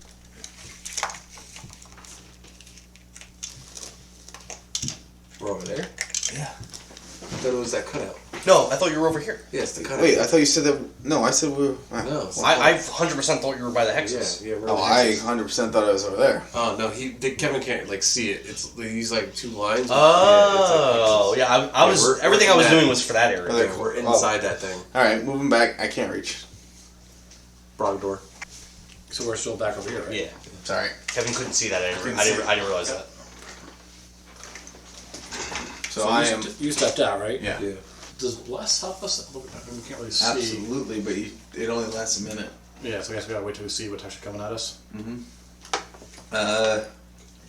what is that all solid ground or is that water? In front of you, it's all solid ground. Alright. So I will take another step forward. Sure. Okay. It will, but not right this second. It doesn't do anything now. I'll keep moving forward. Okay. So forward. I'll take like a step, and then another step, until I get to the chest. That. Alright, I will, What's in the box? They haven't shipped yet. I will try to open the chest. Okay. So there's like a latch. You move the latch, and you open the chest. And when you open it, you see this flash of bright light coming from the chest. Roll priority. Yep. And 8. Barrick, we talked about this before, so I told you roll priority.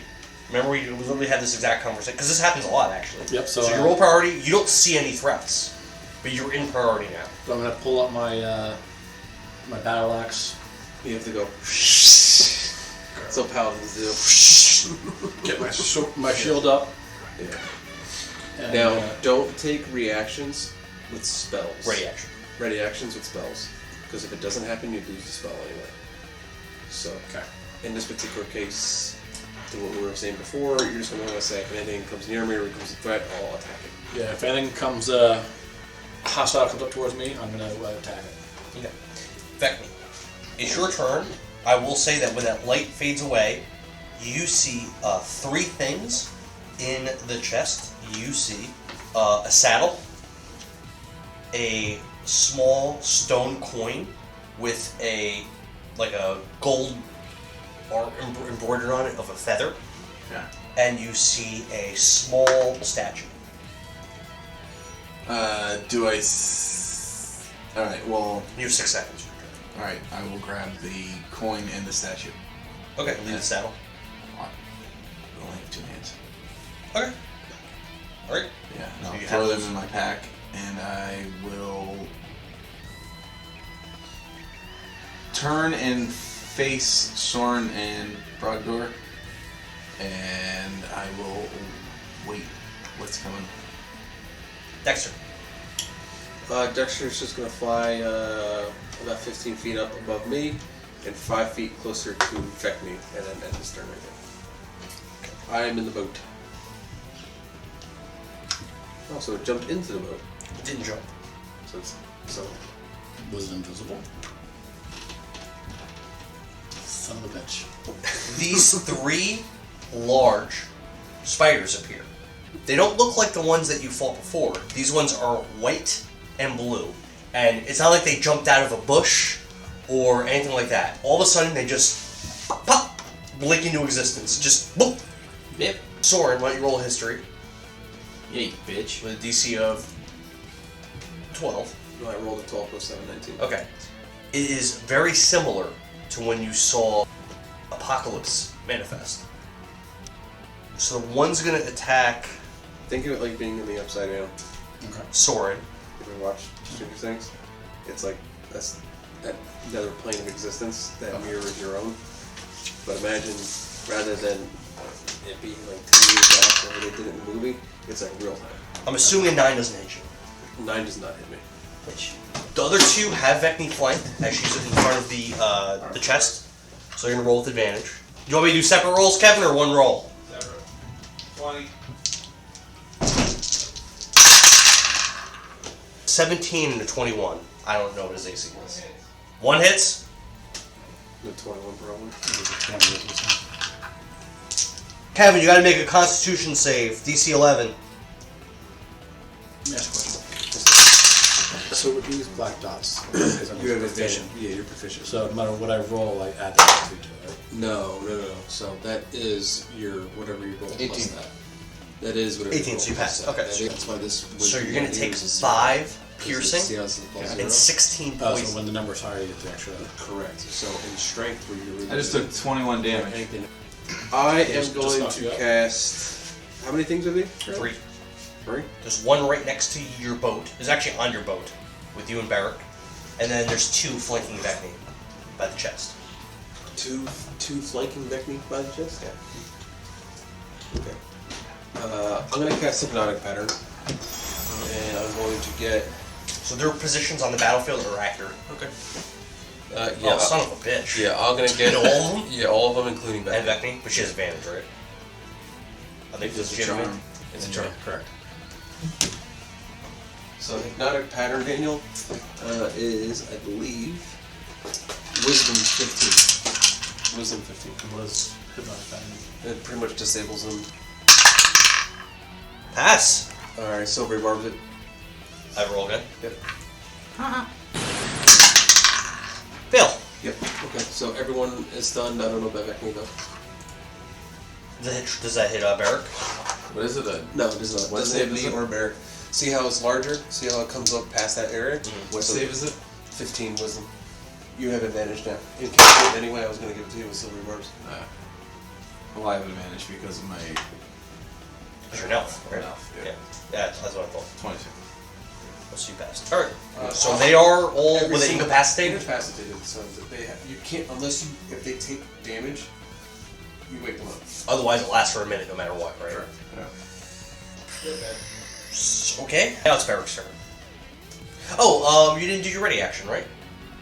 So you could that was supposed to happen right away when they appeared and attacked. So it's not going to take it out of being stunned by sword, Okay. but you could do your attack on the spider that's close to you. Slap. 10. Miss. So, as long as it doesn't take damage, and you don't take an action to wake it up, then it doesn't wake up. I'm gonna try to. So the creature is what size? Large. So it can't physically be on our boat, the entire creature, because that's too big. Okay. So that means some of it is on land. So just push the guy down. Sure. Yeah, as long as it doesn't do damage, you're fine. Alright, so I'm gonna push the spider off the boat. Whatever portion's on the boat. Which is So you can do a push. Yeah. How does push work? It's an attack. If you roll an attack, strength. Strength. It's It can't oppose him because it's strength. Oh, you're the DM. I don't know. I'm gonna say it can't because it's stunned. So you're we try to push her 5 feet. Yeah. Off the It's boat. just gonna happen. Even though it's one size larger, it's just gonna happen. okay. So boat's clear. So you can just push it on that square down. Yeah. So you pushed it 5 feet. So it's just on the land now. Mm-hmm. All right, that's it. With the crocs eat it. Is this? I'm gonna take a glance at the saddle. Is it just a regular saddle? From quick glance. I would say that it doesn't appear to be regular. You can't determine if it's magical, but it does look. It has art on it. It's a really fine-made leather saddle with this light. All right. As an action, I will this scoop light- up the saddle, throw it over my shoulder, and my movement, I will run back to the boat and jump on. Okay. It's got this light leather, and there's a art of a man on a mounted armored man on a horse, and that art's on the top of the saddle. Dexter. Dexter is gonna fly towards the next chest. The one that's on this side, or the one that's on this side? Straight ahead. Okay, Yeah, that way. sure. So there's nothing. Alright, 6 seconds passed. Barrick. I'm gonna start chugging along to the other. Is it 6 seconds past? Yeah. Because they hit hard. Yeah. Makes sense. And you passed your save and did that much damage. Yeah, I heard all the dice rolling. I was like, God damn it. That's strong. Alright, we're at the other. Is that solid land? Yeah. Vekni. All right. Are I we still will. on priority? They can walk across water. The spiders can? Yeah. Oh, great. So it's not even like that either. Like, because they're in the ethereal plane, like, You don't get things don't affected by affect water. you. You can literally walk on water in the You can fly. Okay. Yeah. Their airplane's pretty sweet. It is really sweet. It's really powerful. And then if you can just pop in and pop out, like what you can do is like you can move like 30 feet up in the air and pop out, and you're just 30 feet up in the air. But That's how Apocalypse travels. I will jump on the island. Yep. You see there's a chest in front of you. I'll go over to the chest and open it. So the chest itself, as you get near it, Bees. Just fucking bees. you hear this very light humming sound. Comes from the chest. Marigold's vibrator. Around the chest. This chest Dokins in there? This chest is very adornedly adorned with there's like some jewels and gemstones and whatnot in the chest. It's a very, very fancy looking chest. And you detect this very slight, subtle, pink aura wafting around the chest. Alright, so then I will use my free action and be like, Sorin, you need to check this out. Can't. It'll drop it. Not a pattern for casting a spell. It's concentration. Concentration, you can cast any spell you want as long as it's not concentration. So you want me to take ritual cast? Is that what you want me to do? Well, you can't ritual cast, it'll take 10 minutes. Yeah, so I can't catch it and defy anyway. You can cast it. No, I can't. It's not prepared. Oh. As a wizard, I can only. I got you. I can only read it. Maybe you can do an Arcana check or something. I can't do that. Yeah, can I check to see if this thing is and roll an Arcana check? I'm sorry, what do you want to do? Can I roll an Arcana check and possibly see what this mist is?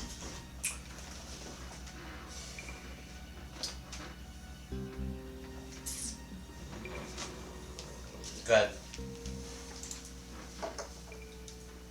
17 plus 7, 24 total. So you didn't cast Identify on it, so you're not going to learn that much from it. But with your Arcana check, you are able to discern that it's magical. Ooh. And that there are similarities here. Similar to that urn that you found in the caves after you battled Clad. Oh, it's a artifact of blank. You don't see any writing on it or anything like that, like with the urn. Remember, it had that said there was a Shadow Knight of blank or whatever. It doesn't have any writing or anything. Okay. But you can just detect with your Arcana roll. I'm maybe just going to say cryptic that is similar to that. Okay. Well, that was celestial in nature. Yep. You didn't identify this. Yeah. You just all you know is magical and similar. That's it. Magical and similar as in I would discern whether or not it's celestial in nature. I would say that you don't. Your Arcana roll isn't enough for you to determine that. You have to identify it. Arcana roll usually is used for identifying I'll call out to spells. Vekni and be like, oh, it's magic. You know. I mean, I could have told you that.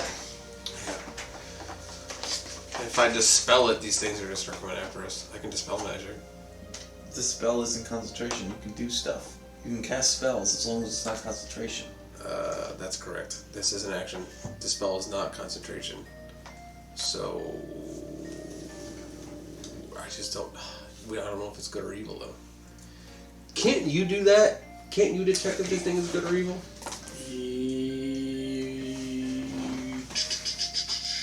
Protection from evil and good. Sanctuary, Zone of Truth. Do you have to detect good or evil? I don't think I have it currently. Isn't it like a paladin's thing? Yeah.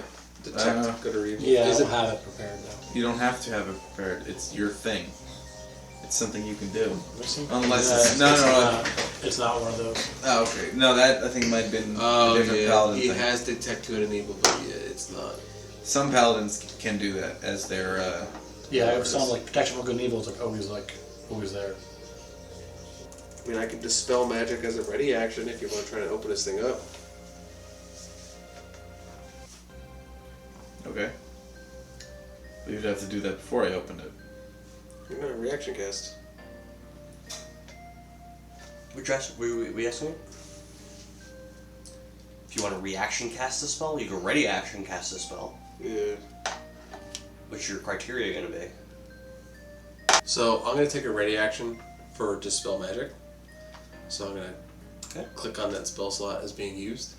When Vekni enters that pink mists or tries to open up that chest, if any harm becomes to her, I'm going to dispel magic. If any harm comes to her? Yeah. Anything that I can see to be harmful.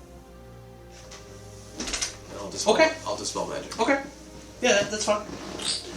I got you. I don't think I said that. 12 seconds went by. Barrack.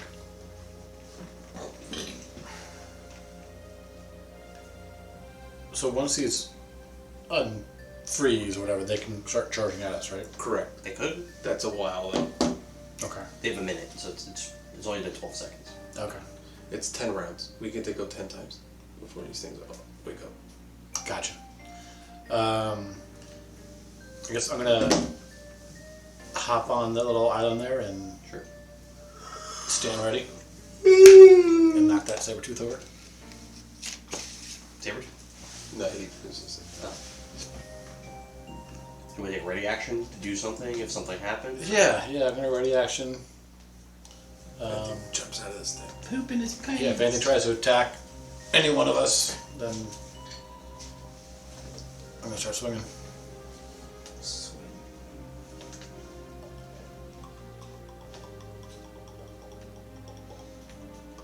How close are you to the chest? Right next to it? We'll say I'm about. Move your character. So you're right now. You're about 10 feet away. If you're there now, you're next to it. Yeah. Sorin, you're not next to it, correct? I am 5, 10, 15. Looks like almost from here. Looks like about 20 feet away. Alright. So what's your ready action again?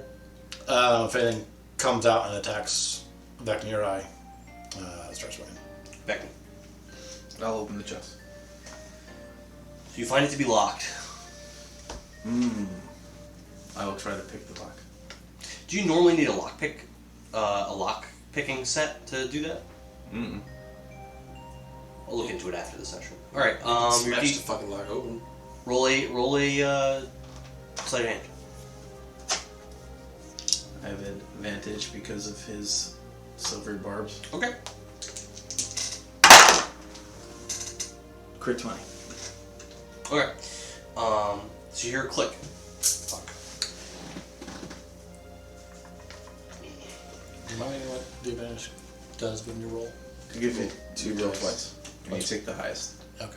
The lock gives way, and the chest opens, Ta-da! and you see this pink glow. Sorin, you took a ready action where if something was about to happen to Vekni that would harm her, you were going to cast the spell. Well, you know, with your magic expertise, you see that this glow gets brighter and brighter in a really, really quick, rapid pace, and you believe something is about to explode.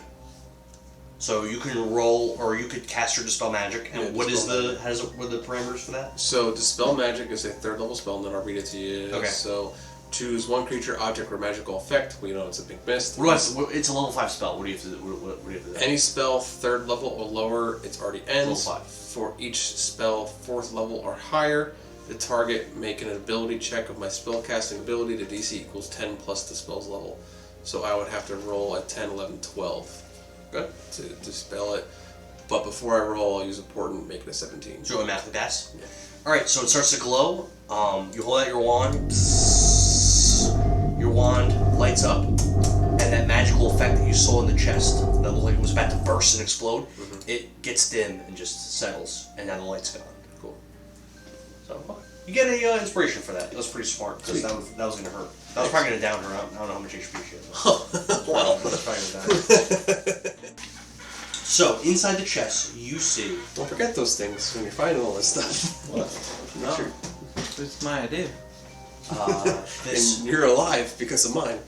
this cozy-looking pair of slippers. The slippers have purple soles, and then the top portions of the slippers have this pale pink color. Alright, I'll take the slippers. Looks like the chest is worth some money too. It does. Probably can't pick up the chest. The chest looks like it probably weighs a few We hundred got pounds. Brogdor here next to you. A few hundred pounds. A few hundred. It's really large. Brogdor, can you pick that fucking thing up? More to find out.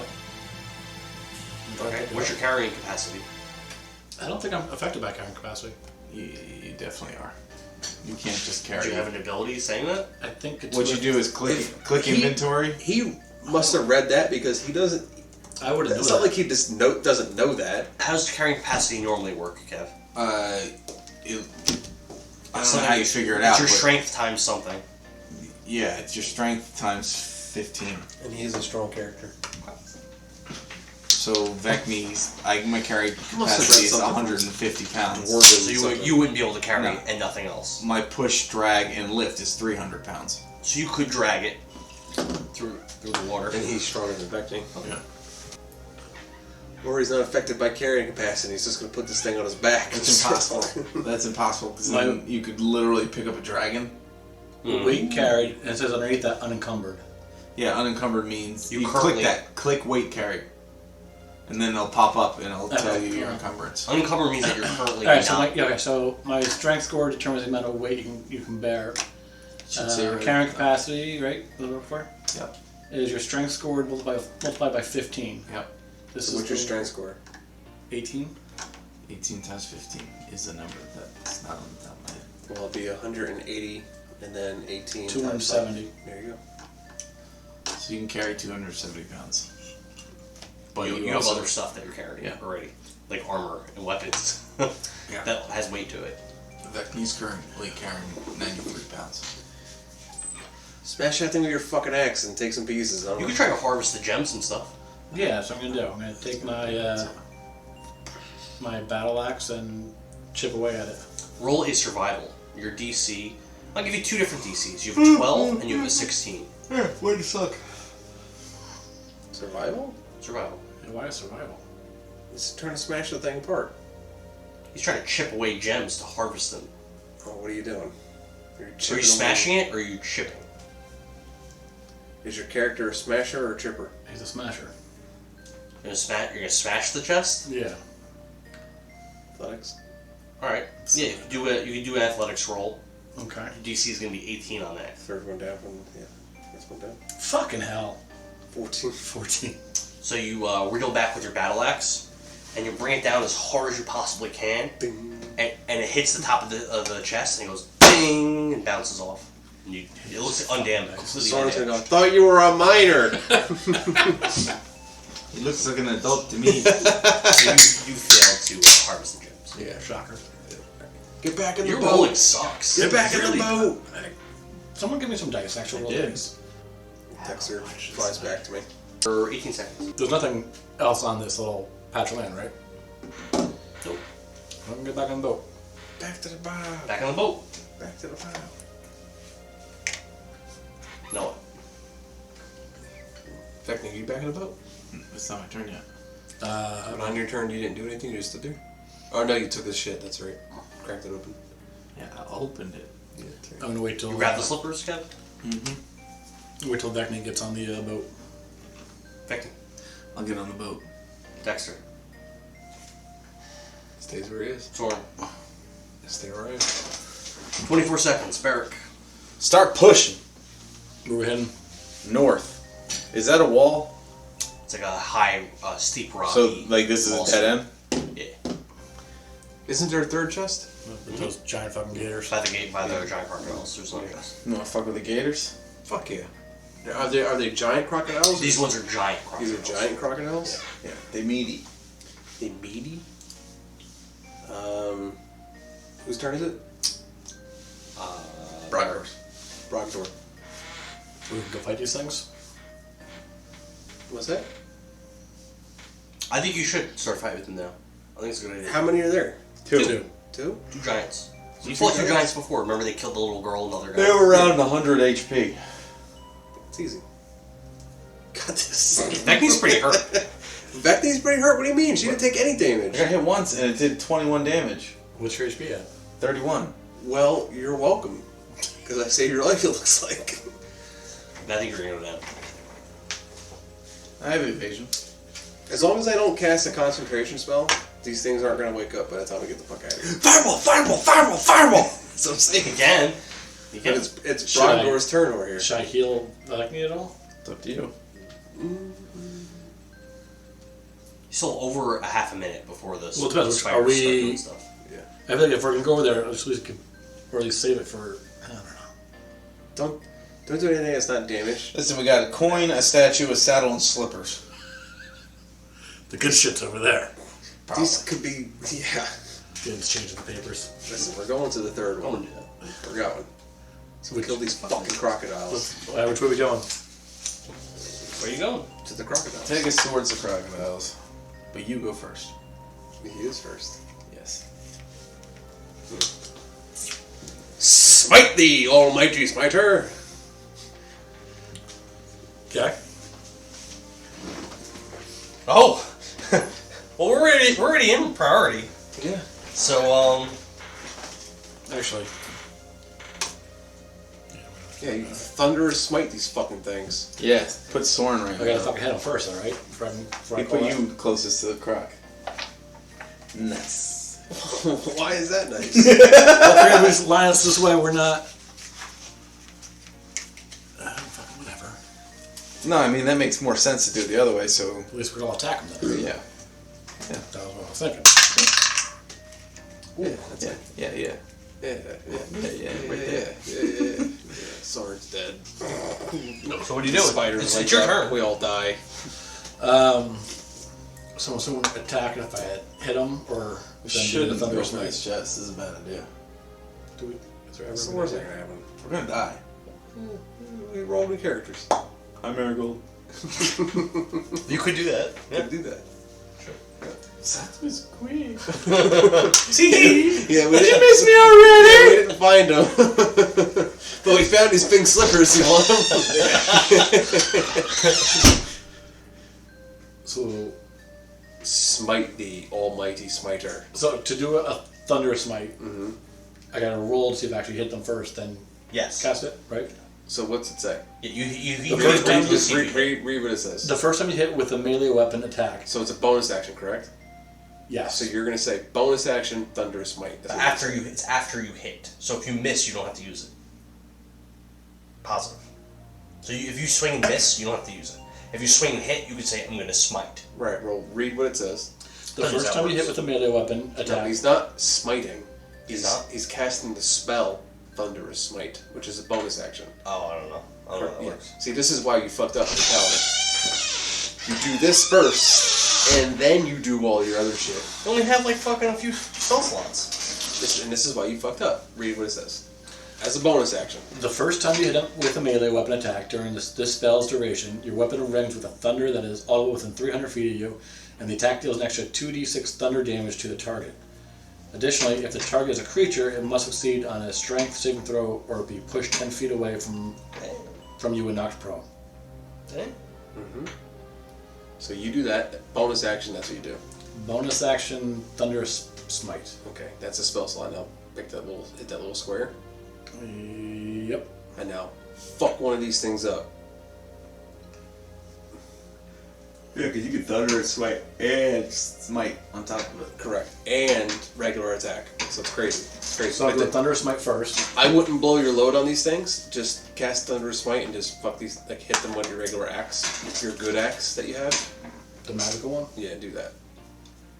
But then I'm gonna fucking get destroyed. Oh, it's two-handed weapon, right? Yeah. Yeah, don't worry about that shit then. So I did a 2d6 then, right? Yes, well, attack him first. So you have to do an attack roll. Okay. So he's gonna attack one of the crocodiles. Or the one in front, I would assume. 13. Miss. Shocker. Are you hitting the right thing? Stop rolling with that. Roll with the dice, bro. I don't have any. There's I one right in gave front you of you. one. It's right in front of Where you. the fuck did it go? Oh, right here. So That thing, you you're miss hitting this, every you're single hitting roll. When you do this, you're getting that. Whatever app that is, it's awful. Is he not adding his modifier? Give me the number. 9 plus 7, now he rolls a 16. So second attack 16? Well, do you have second attacks? Yeah, 2 attacks. Okay, so first attack you miss, so second 16 attack. hits. Okay, 16 hits. So what you're gonna do now is, this is a 1d? No, it's a 1d8 plus 6, right? Yes. All right, so 1d8 Plus 3. What do you mean plus 3? Where? Why is it plus Because I'm 3? proficient in the... No. It's just this. You just hit that. It already adds all that shit for you. So it's 1d8 plus 6. Yeah. So it's 1d8 plus 6. So he did 13 damage slashing. Then you're gonna do your thunderous smite damage, which is. And can he still divine smite too or no? He can, but he's not going to. He's not blowing his load yet. So he's gonna thunderous smite it on top of it, which is whatever. It's all right. So he rolled 2.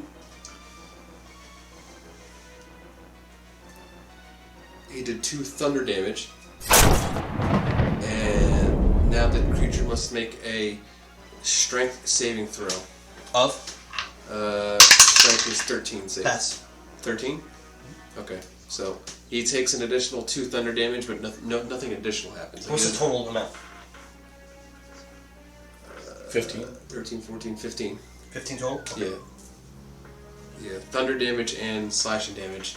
And then additionally, when he does that, Loud ass fucking crackle. so this is how like Death describes it, right? Like he comes down and just goes wham and smashes this thing with his fucking battle axe and smacks this thing in the skull. And when it does this like what? Using a sword or an axe? Axe. Oh, it's a battle axe. I'm sorry. And when he does this thunder like wave, just like you see it like Thor almost, like this boom of like energy just like ripples out, and it goes 300 feet, by the way. So like this whole fucking bog almost like hears it, and it rattles the fuck out of trees. things. The water gets pushed in all directions around you.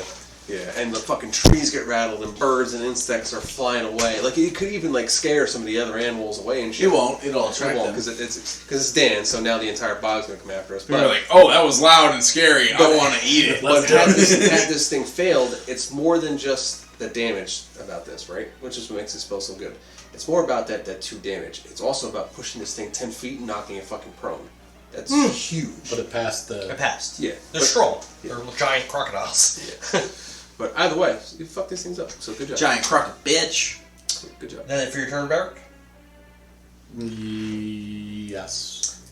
Vekni. I will whip the one right in front of us. Alright. 17 plus Hit. whatever. So now you're bouncing back between 2 I will You have stunning the regular strike. attack. Okay. What With have to roll? your axe. 15. And you also have the spell that doesn't drop. Remember this. 15 So con? the spell is still going. It's still going. Next time you hit, right? You can attack with your axe again 15 2 times. And Fail. both times, So he is right? stunned. That happens twice. And he takes So it gives you better 2 chances. plus 2 plus 6. So 8 slashing. Okay. I'll whip again. I'll whip the other one. Wait, can I reach it? No, I can't. Yeah. Alright, so I'll whip the same one again. Okay. That is 17. To hit? Hit. Yeah. 5 plus 6, 11. Okay. Then I'll do a bonus action. I'll kick it.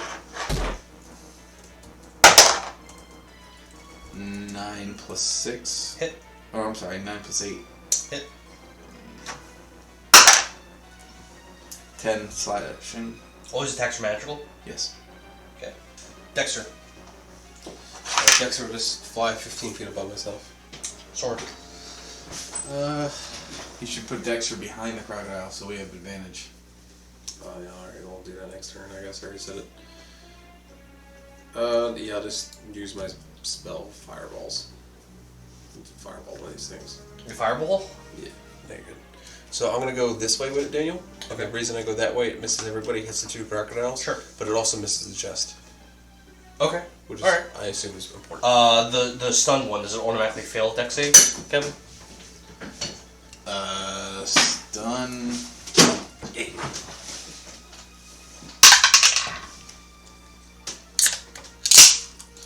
Stun creatures incapacitated. See that I'm condition. assuming it automatically fails. Incapacitated creature can't take actions or reactions. Does anything about saves? The creature automatically fails strength and dex saving That's okay. throws. Alright. And what do I have to roll, Joe? For the other one? Dex 15. Fail. So they both fail. They both fail. Alright, so it is That's poopy. 8d6. Fuck. 32 fire damage to both. Okay. And The stun one those- looks really hurt. And those trees are on fire. What looks really hurt? The stunned crocodile in front looks really hurt. Yeah, and those trees are on fire. We're at 30 seconds now. No, not yet. That's the end of my turn. You're not last. Oh. Just put these by the trees. Not the tree to the right of Barrett, right? Yeah. Just those two, right? Yeah, that one and the other one. Unless there's more trees that we don't No, know. just what's there. These trees in the water. The crocodile that's not stunned, it's gonna walk to its left, and then it's gonna plop into the water, which is all murky, and it's gonna go under the water, and it's gonna try to hide. Has that ability? Yeah. It's cracking out in the water. Passive perception is 15. I don't know if it's I think I'm gonna, since you're gonna probably be actively looking for it, I think I'm gonna have you roll to see if you can see it. Okay. Instead of doing stealth rolls Okay. against your passive. So 30 seconds in, Barrett. Just a quick question. When I did that Thunderous Smite before, did any of these fuckers scurry away? So I didn't give them. Do you want me to roll priority for them and tell you what they do? I mean, it makes sense, right? Yeah, I didn't give them a priority roll, but I guess I probably should, since that would have definitely got their attention. So Yeah, and fucking eat us. So I'll say before that other crocodile dived in the water, you saw these crocodiles. Some of them backed away, and some of them went into the water. None of them went towards you. They all either went away from you or went underwater. Fair enough. I would give them the intelligence of dogs. You know, if there's a thunderstorm, what do dogs do? They're not going to move It's towards you. really annoying, I'll tell you that much. Alright, I'm gonna try That's to fair. attack that thing again. I'm gonna use an actual fucking dice this time. It's probably best. Yeah, you're gonna miss again. I don't like the edge. How would you call that one? Roll it again. I can't see. No, what's it? What is it? It's either a 2 or a 20. I mean, it's a 20. What are you talking about? Okay. It's Crit straight 20? up. Yeah, it's straight up. Yeah. So, This would have been a 2. No, that's a crit 20. so I'm going to ask you: are you smiting, or are you already doing your thunderous smite? Right? Yeah. Well, that's a spell. Oh, so it's not still active. No, it is active. Okay. Actually, How long does it last? A minute. Isn't it on your first hit? Which is what this is. This is just crit. Is it per turn? Or It's is it every once on your first hit, it's over? What's it say? Oh, I don't know. It says Kevin might be right. duration, concentration up to a minute. This is every turn. This is his first hit. Does it say that once you use it, it's gone? No, does no, not. it's every single time he hits on his first turn. It keeps going. How much That's damage? why it's so strong. How much damage does your regular attack do?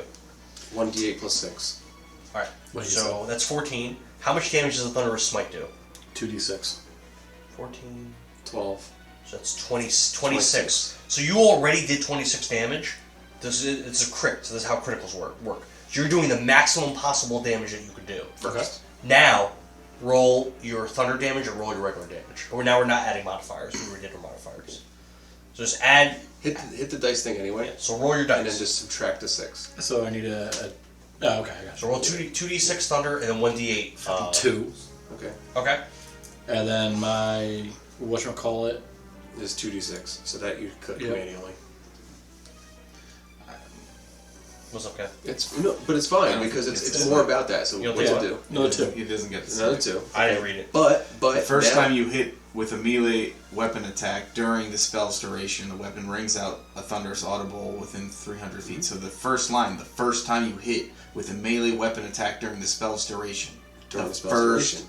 time It's you hit. every Not a turn. turn. It doesn't say It's 1 anything about minute. a turn. It's 1 minute. It's long for 1 minute. It's Yeah. every turn it You does it. have 1 minute to use it once. He did it the first time. Now it's his turn again. He does it the second You time. He have does it 1 again. minute to It's use a it concentration spell. It I don't doesn't. know the It answer. doesn't just stop after your first turn and then for a minute after that nothing else happens. That's not how the spell works. That's how the spell works. Can you Google it to make sure? Because it does sound like Kevin's probably right.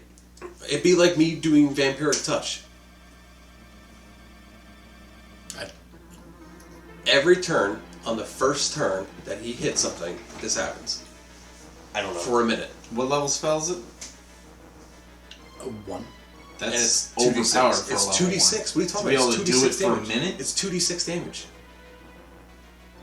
That is a lot for a level 1 character. That's a lot.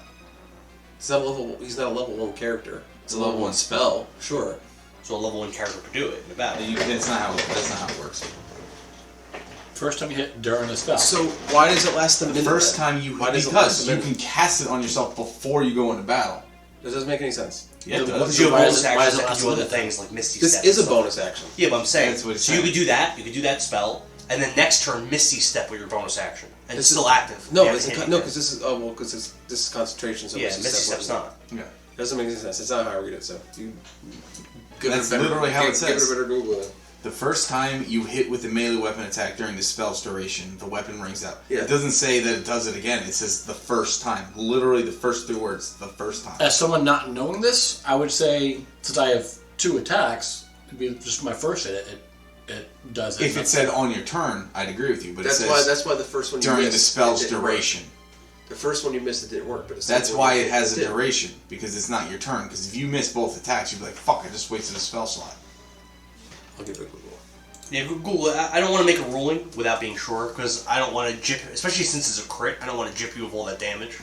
Basically, it enchants the weapon of the caster so that their next hit deals extra thunder damage and also causes the target to have saves to make a saving throw. Alright, so It can't be. Thunderous Smite only lasts until the first time a melee weapon attack hits. Okay, What I said. so there you go. All right. It's, Are you going to Divine Smite? But what's garbage about it then is that if the creature the only reason you want to do it is not for the 2d6 fucking thunder damage, it's the fact that you're going to push something 10 feet and knock it prone. Yeah. So if it just passes this fucking thing, then it's just bullshit. Well, So Keith, it's are you- any of those smites, any of them, they have a duration. It's not just this turn and then you miss and it doesn't work. Yeah, but if the Like creature, you have if what the is that? creature- Banishing Smite. But Like if- you have Banishing Smite, and you fucking hit someone, you banish it. You can't just go up to your next creature and just hit it and banish something, and then go up to the next thing and hit it and banish something. You hit it once, you do damage. I you get all banish that, it. but I wasn't reading that. I was reading Thunderous Smite. Yeah, but they work the I same. don't know. I never even played a paladin before. The way Kevin explained it, it does sound familiar because I did play Paladin. It sounds familiar, and the way I think that's correct. Okay. But So Keith, subtract. are you going to Divine Smite? You could still, after hitting, you can choose. Did you to subtract Usually the 12 as a- damage? Did you subtract the 12 damage? Yes. Usually, as a paladin, you go But fishing. this is what happened to you last time, though, too. Yeah, But then I end up to Kevin's point, you crit this time, so And this thing isn't going to attack us until the end of my turn. Yeah. So if you I want would. to save your spells, save your spells. yes, we'll say as well. Yeah, see, I'll save my spell. Okay, so roll your d8. If I roll one more fucking one, I'm gonna fucking burn this table down. How much is it? One. You rolled a 1? Yeah. So 15 total damage. 1. Describe it. Oh, there you go. Of course. All that for a drop of blood. You would have used a spell slot for no reason. But So- you don't know. Yeah, you don't know that. Yeah, so I take my my axe hold up high, yell out a huge huzzah, and fucking chop its goddamn head off. Chop the giant crocodile's head off? Hell yeah. Alright. So you can remove it from the battlefield instead. So Vekni, you don't currently see the other giant crocodile. The water is mucky. You can look for it, but it's your turn. Is that 30 seconds now? It's still 30. Yeah, we were at 30 seconds when Barrick's first. Okay. An action. I will freeze ice right here. To see if it's there? No.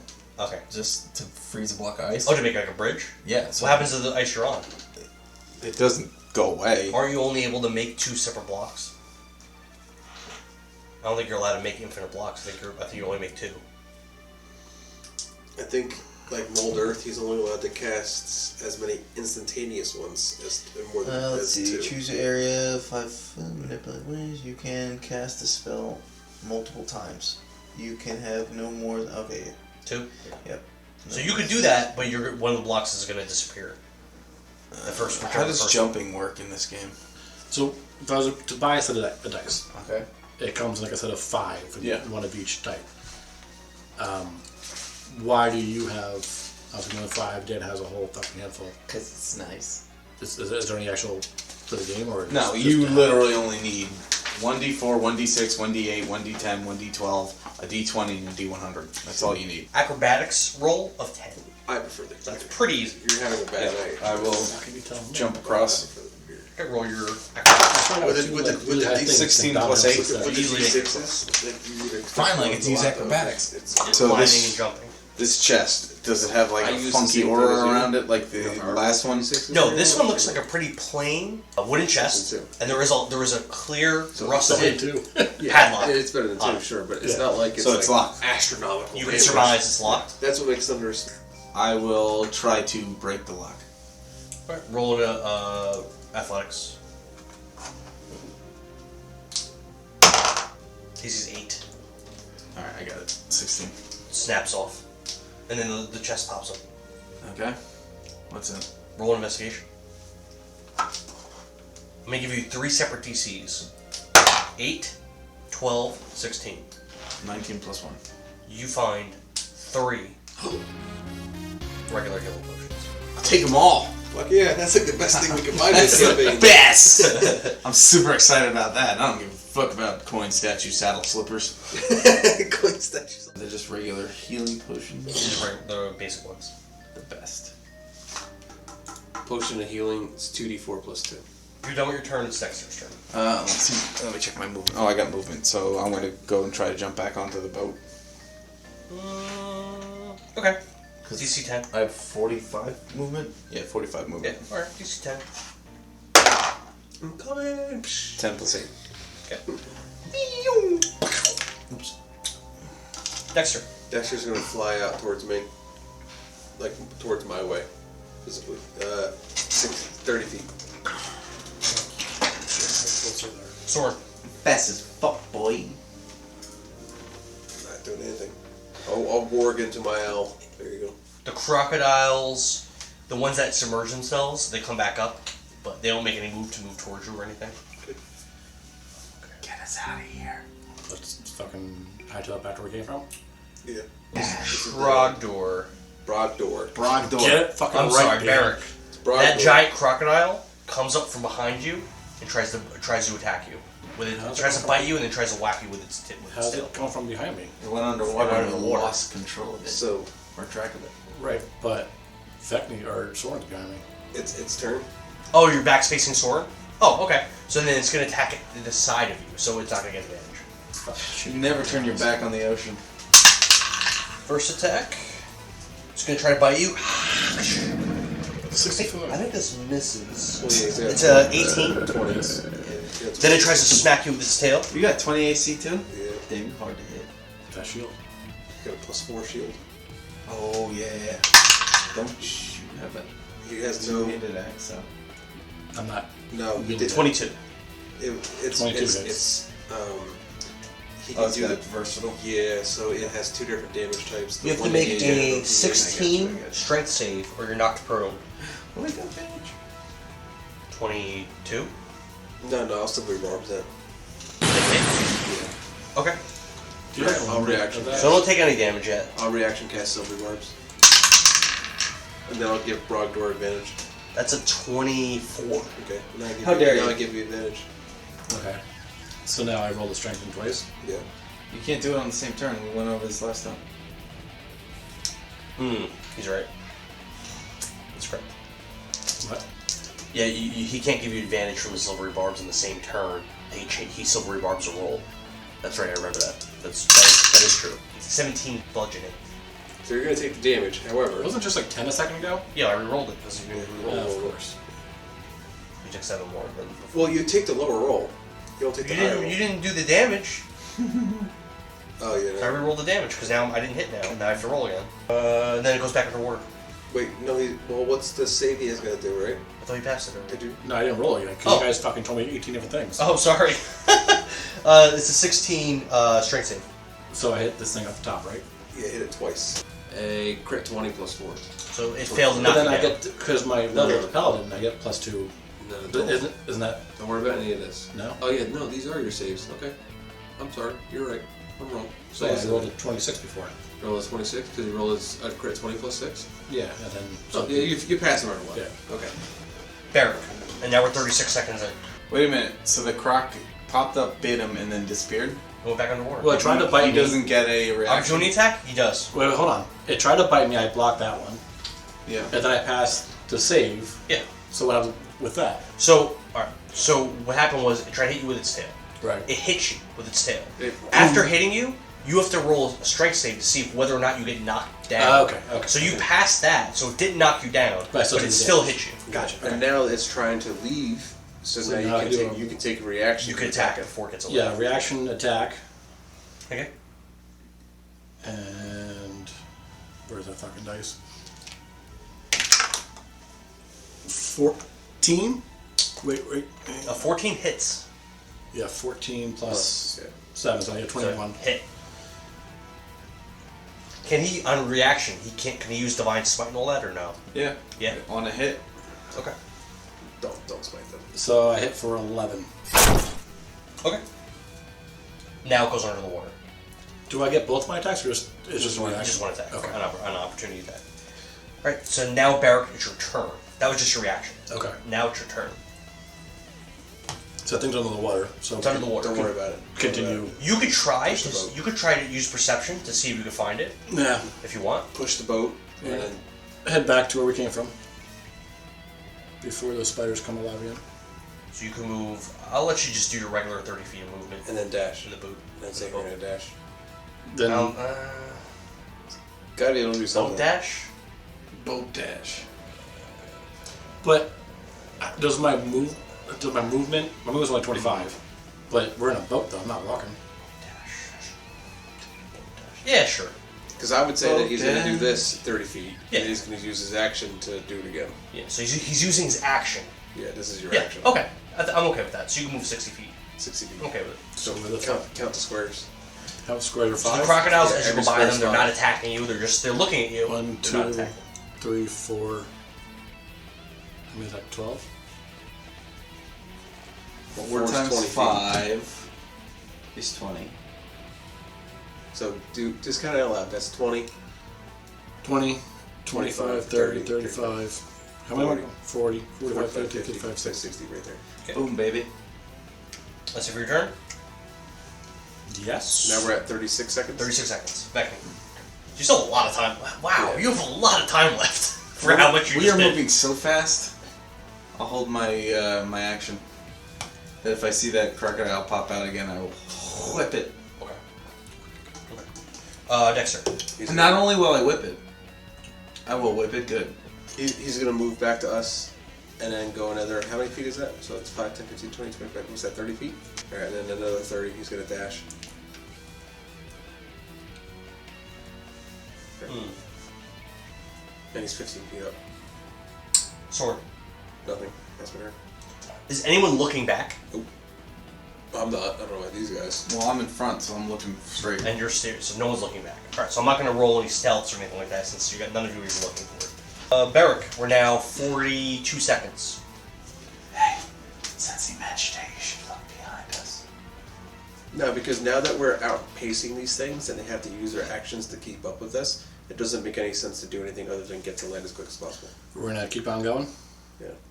So don't forget, once you get to the green, that's land. So we're gonna So here. once you get there, now you can use your action to dash and get off the boat. And we're on land. Vekni. I will. Are we off? Run. We can just go back to the fucking doghouse, re-rest, and identify all these fucking items that we got. It's actually not a bad idea. It's not a bad idea at all. Except we brought the store. Nobody knows And that. Dan knows that. Do I It's don? better Do I to don do it- you guys? It's better to do it now. No, better I to do it don't. now than to give Dan a week of time of prep to think about what he can come up with to fuck his for. That is more dangerous. It's true, and I also want to go to bed. Remember when you went to Trifle's house, what happened? After you plotted to free Miclean for like 2 weeks? Yeah. Sorin and the invisible Vekni Avamque travel to the armorer shop, planning to free Miclean from his bondage. The adventurers entered the shop. Inside, the party observed Trifle and his dwarven apprentice Iridact. Most of the weapons that were previously there were gone, but several suits of full plate mail were lined on the walls. Trifle demanded Sorin leave the structure, stating he was waiting for someone to arrive and explaining the shop was currently closed. Sorin doddered around for a bit. After a short time passed, a spark of recognition took hold over Trifle's face. He reached into his back pocket and pulled out a stack of papers. He surveyed Sorin's appearance, then looked back to the papers. Trifle realized who Sorin was and stated that his friend, Vekni, planned to rescue Miclean from his indentured servitude. On top of that, Trifle explained he would do anything he had to in order to release his son from the jail, which implied that Triant was currently a prisoner. A blue light emanated from Trifle's hand as he raised it. Many of the suits of armor lining the walls sprang to life.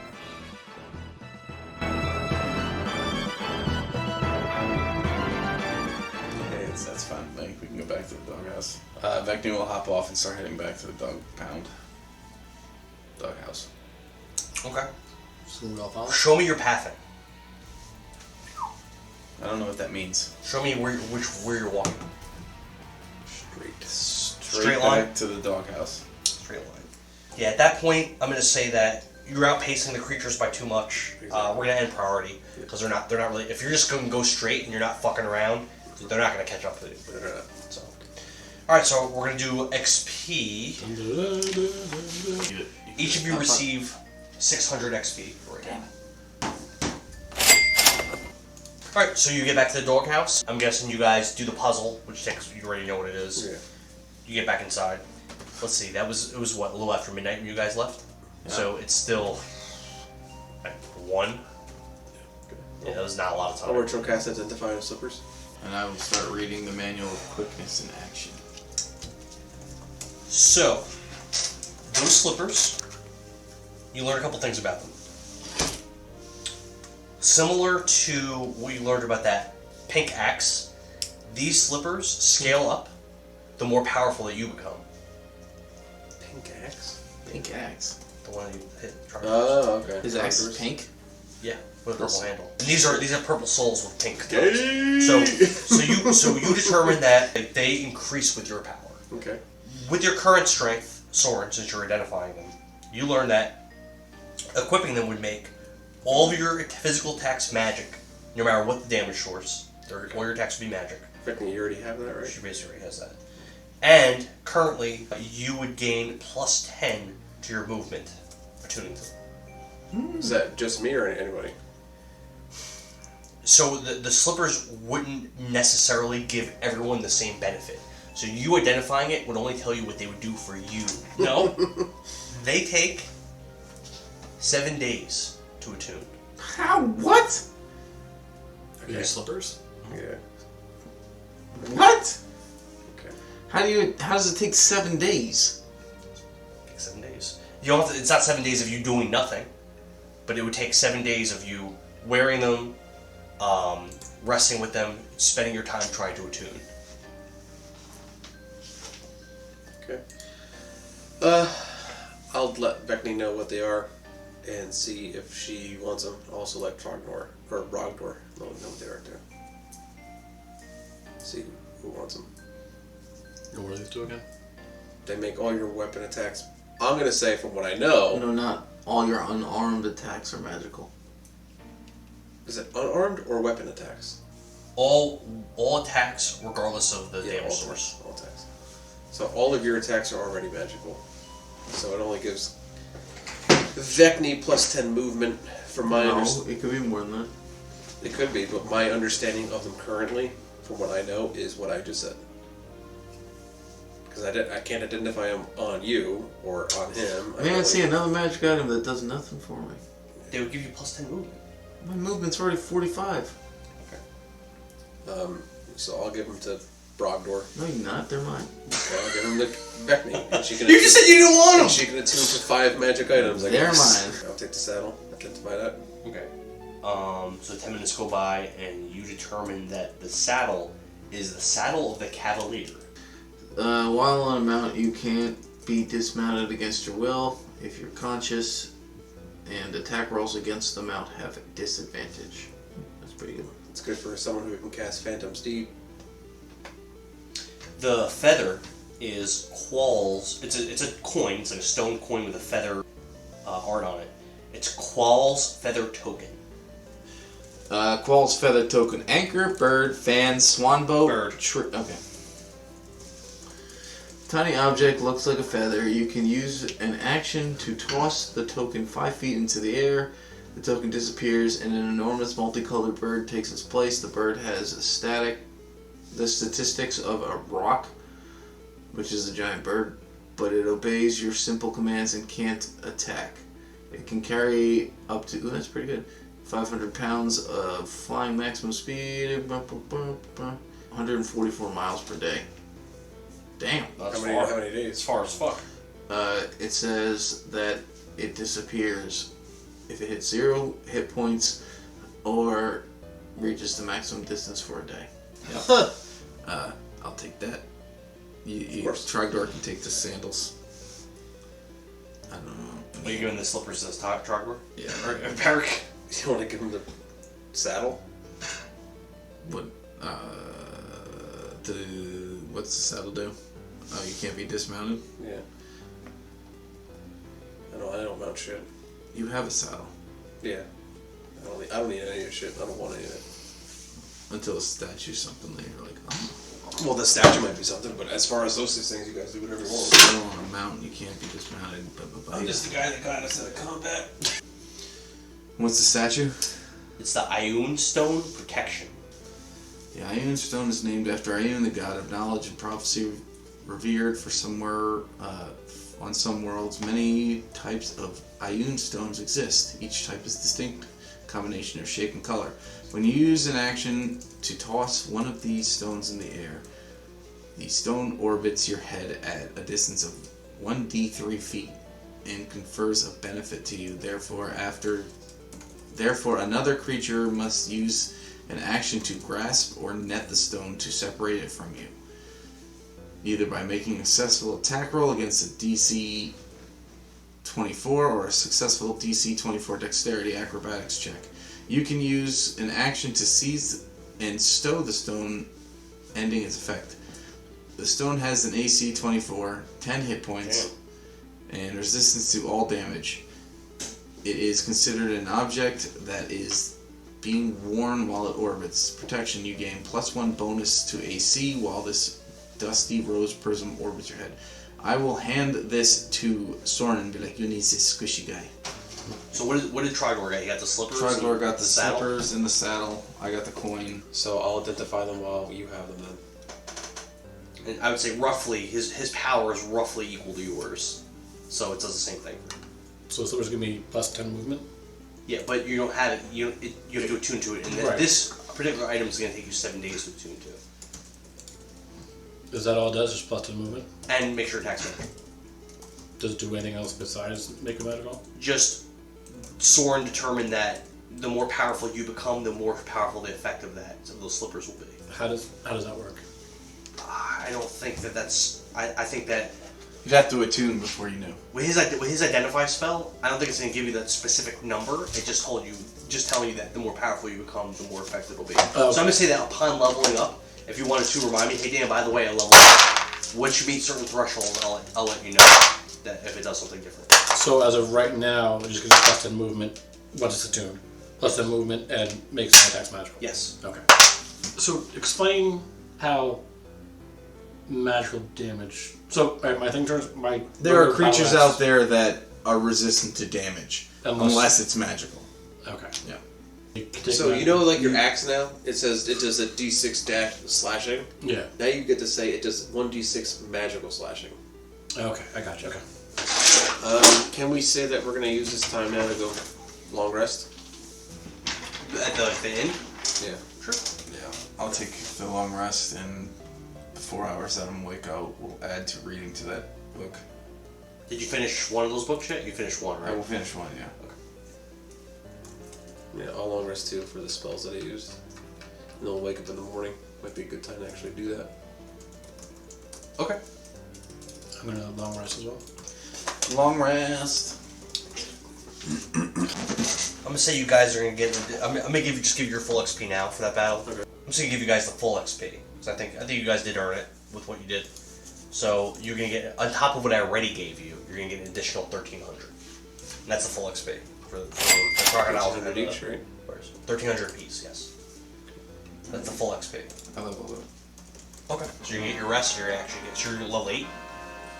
Yes. Fuck. I am not leveling up, but I am. You said 1,300? 1,300 on top of what I gave you. Did you level up, Barrick? No, I got a ways to go still. 1,200 XP away. 1,200 points. So you're fairly close. I'm like 7,400. Oh wow, you're that far away. He starts at the very beginning of the level. And then he's level 6. Okay. So 6, 7, 8. Took a feat called Elven Accuracy. Was that Yeah, it's give crazy. And whenever I have advantage, I get to roll another dice. Advantage. So I get to get 3 dice on an advantage. Oh my god. And I get to add 1 to Wisdom, Intelligence, or Charisma, so my Wisdom is a 20. So combined So my AC is now a 21. silvery barbs plus Silvery that. barbs or Unstoppable. facing flanking. Yeah, his He's critting like crazy. Yeah, his all of his attack rolls, instead of rolling 2d20s, he rolls 3d20s now, which is crazy. I think the only level I need to hit is 14, and then that's like game over. And then you're just so OP. Well, then I have wish, and then So you just wish, like, I wish we win the campaign. No, but you can monkey pause it, and you're Dan, so you're definitely gonna monkey pause it. What's monkey balls? Monkey pause is when somebody makes a wish, and you just try to you figure out how you can fuck the person over. so I can be like, That sounds fun. I wish I can be. I wish I had the most powerful magic, and then you make him into a genie. And they're Now he's stuck trapped in in the your urn. Yeah. yeah. So there are things like that could happen. Oh, I wish I had the burning fist together, and His hands are on fire. I travel 60 years into the future, and because that's how long it took me to get the burning fist together. Or I wish I could fly and turn into a bird. So Monkey wish pause could be is a real dangerous. thing. Yeah. It could be dangerous. That's why typically with wish, the best thing They say is to make it like something like A heal my another whole spell. party to full health. Something that's not going to break the game. Yeah. Because break the game, it's up to the DM if the spell actually works. Or Look, it failed. it's up to you. If they make a wish and you're like, you can't do that. There, I don't see myself saying no. There are most of the time it Well, tells no, you to just Shenron sometimes goes, that is beyond my power. Tell me your wish now. Yes, excuse me, Mr. Dragon, could you possibly destroy the Saiyans that are on their way to Earth right about now? Your wish cannot be granted, because the Guardian of Earth created me. I cannot grant a wish that exceeds his power. most of the time too. It'll tell you could to be just beyond his power. like make a copy of a spell, Yeah, that's usually what you do. something that's already in the DMG, where it says like I wish to cast Simulacrum. Simulacrum. Yeah, Simulacrum. I wish to cast Power Word Kill. Yeah.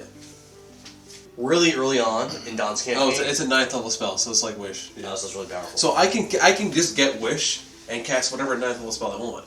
So you just cast Power Word Kill. Yeah, so I can say, oh, this is a good time to cast Power Word Kill. And I wish to cast Power Word Kill. Rather than taking Power Word Kill, that's because it's just stupid, because you can only have Power Word Kill. But Wish could have that and more. But doesn't Wish require material components? Power Word Kill It does doesn't. not. Really? Wish does not require material So components. you just do it whenever. It's crazy. You just do whenever It's you the want. most powerful spell in the game for a reason. I thought it did It require does not. material. It does not. Trogdor did pretty, or Barrack did pretty well. Listen, I Brogdor. 2 sessions, I'm still alive. His name is Brogdor. I He will wants only something. call him Brogdor.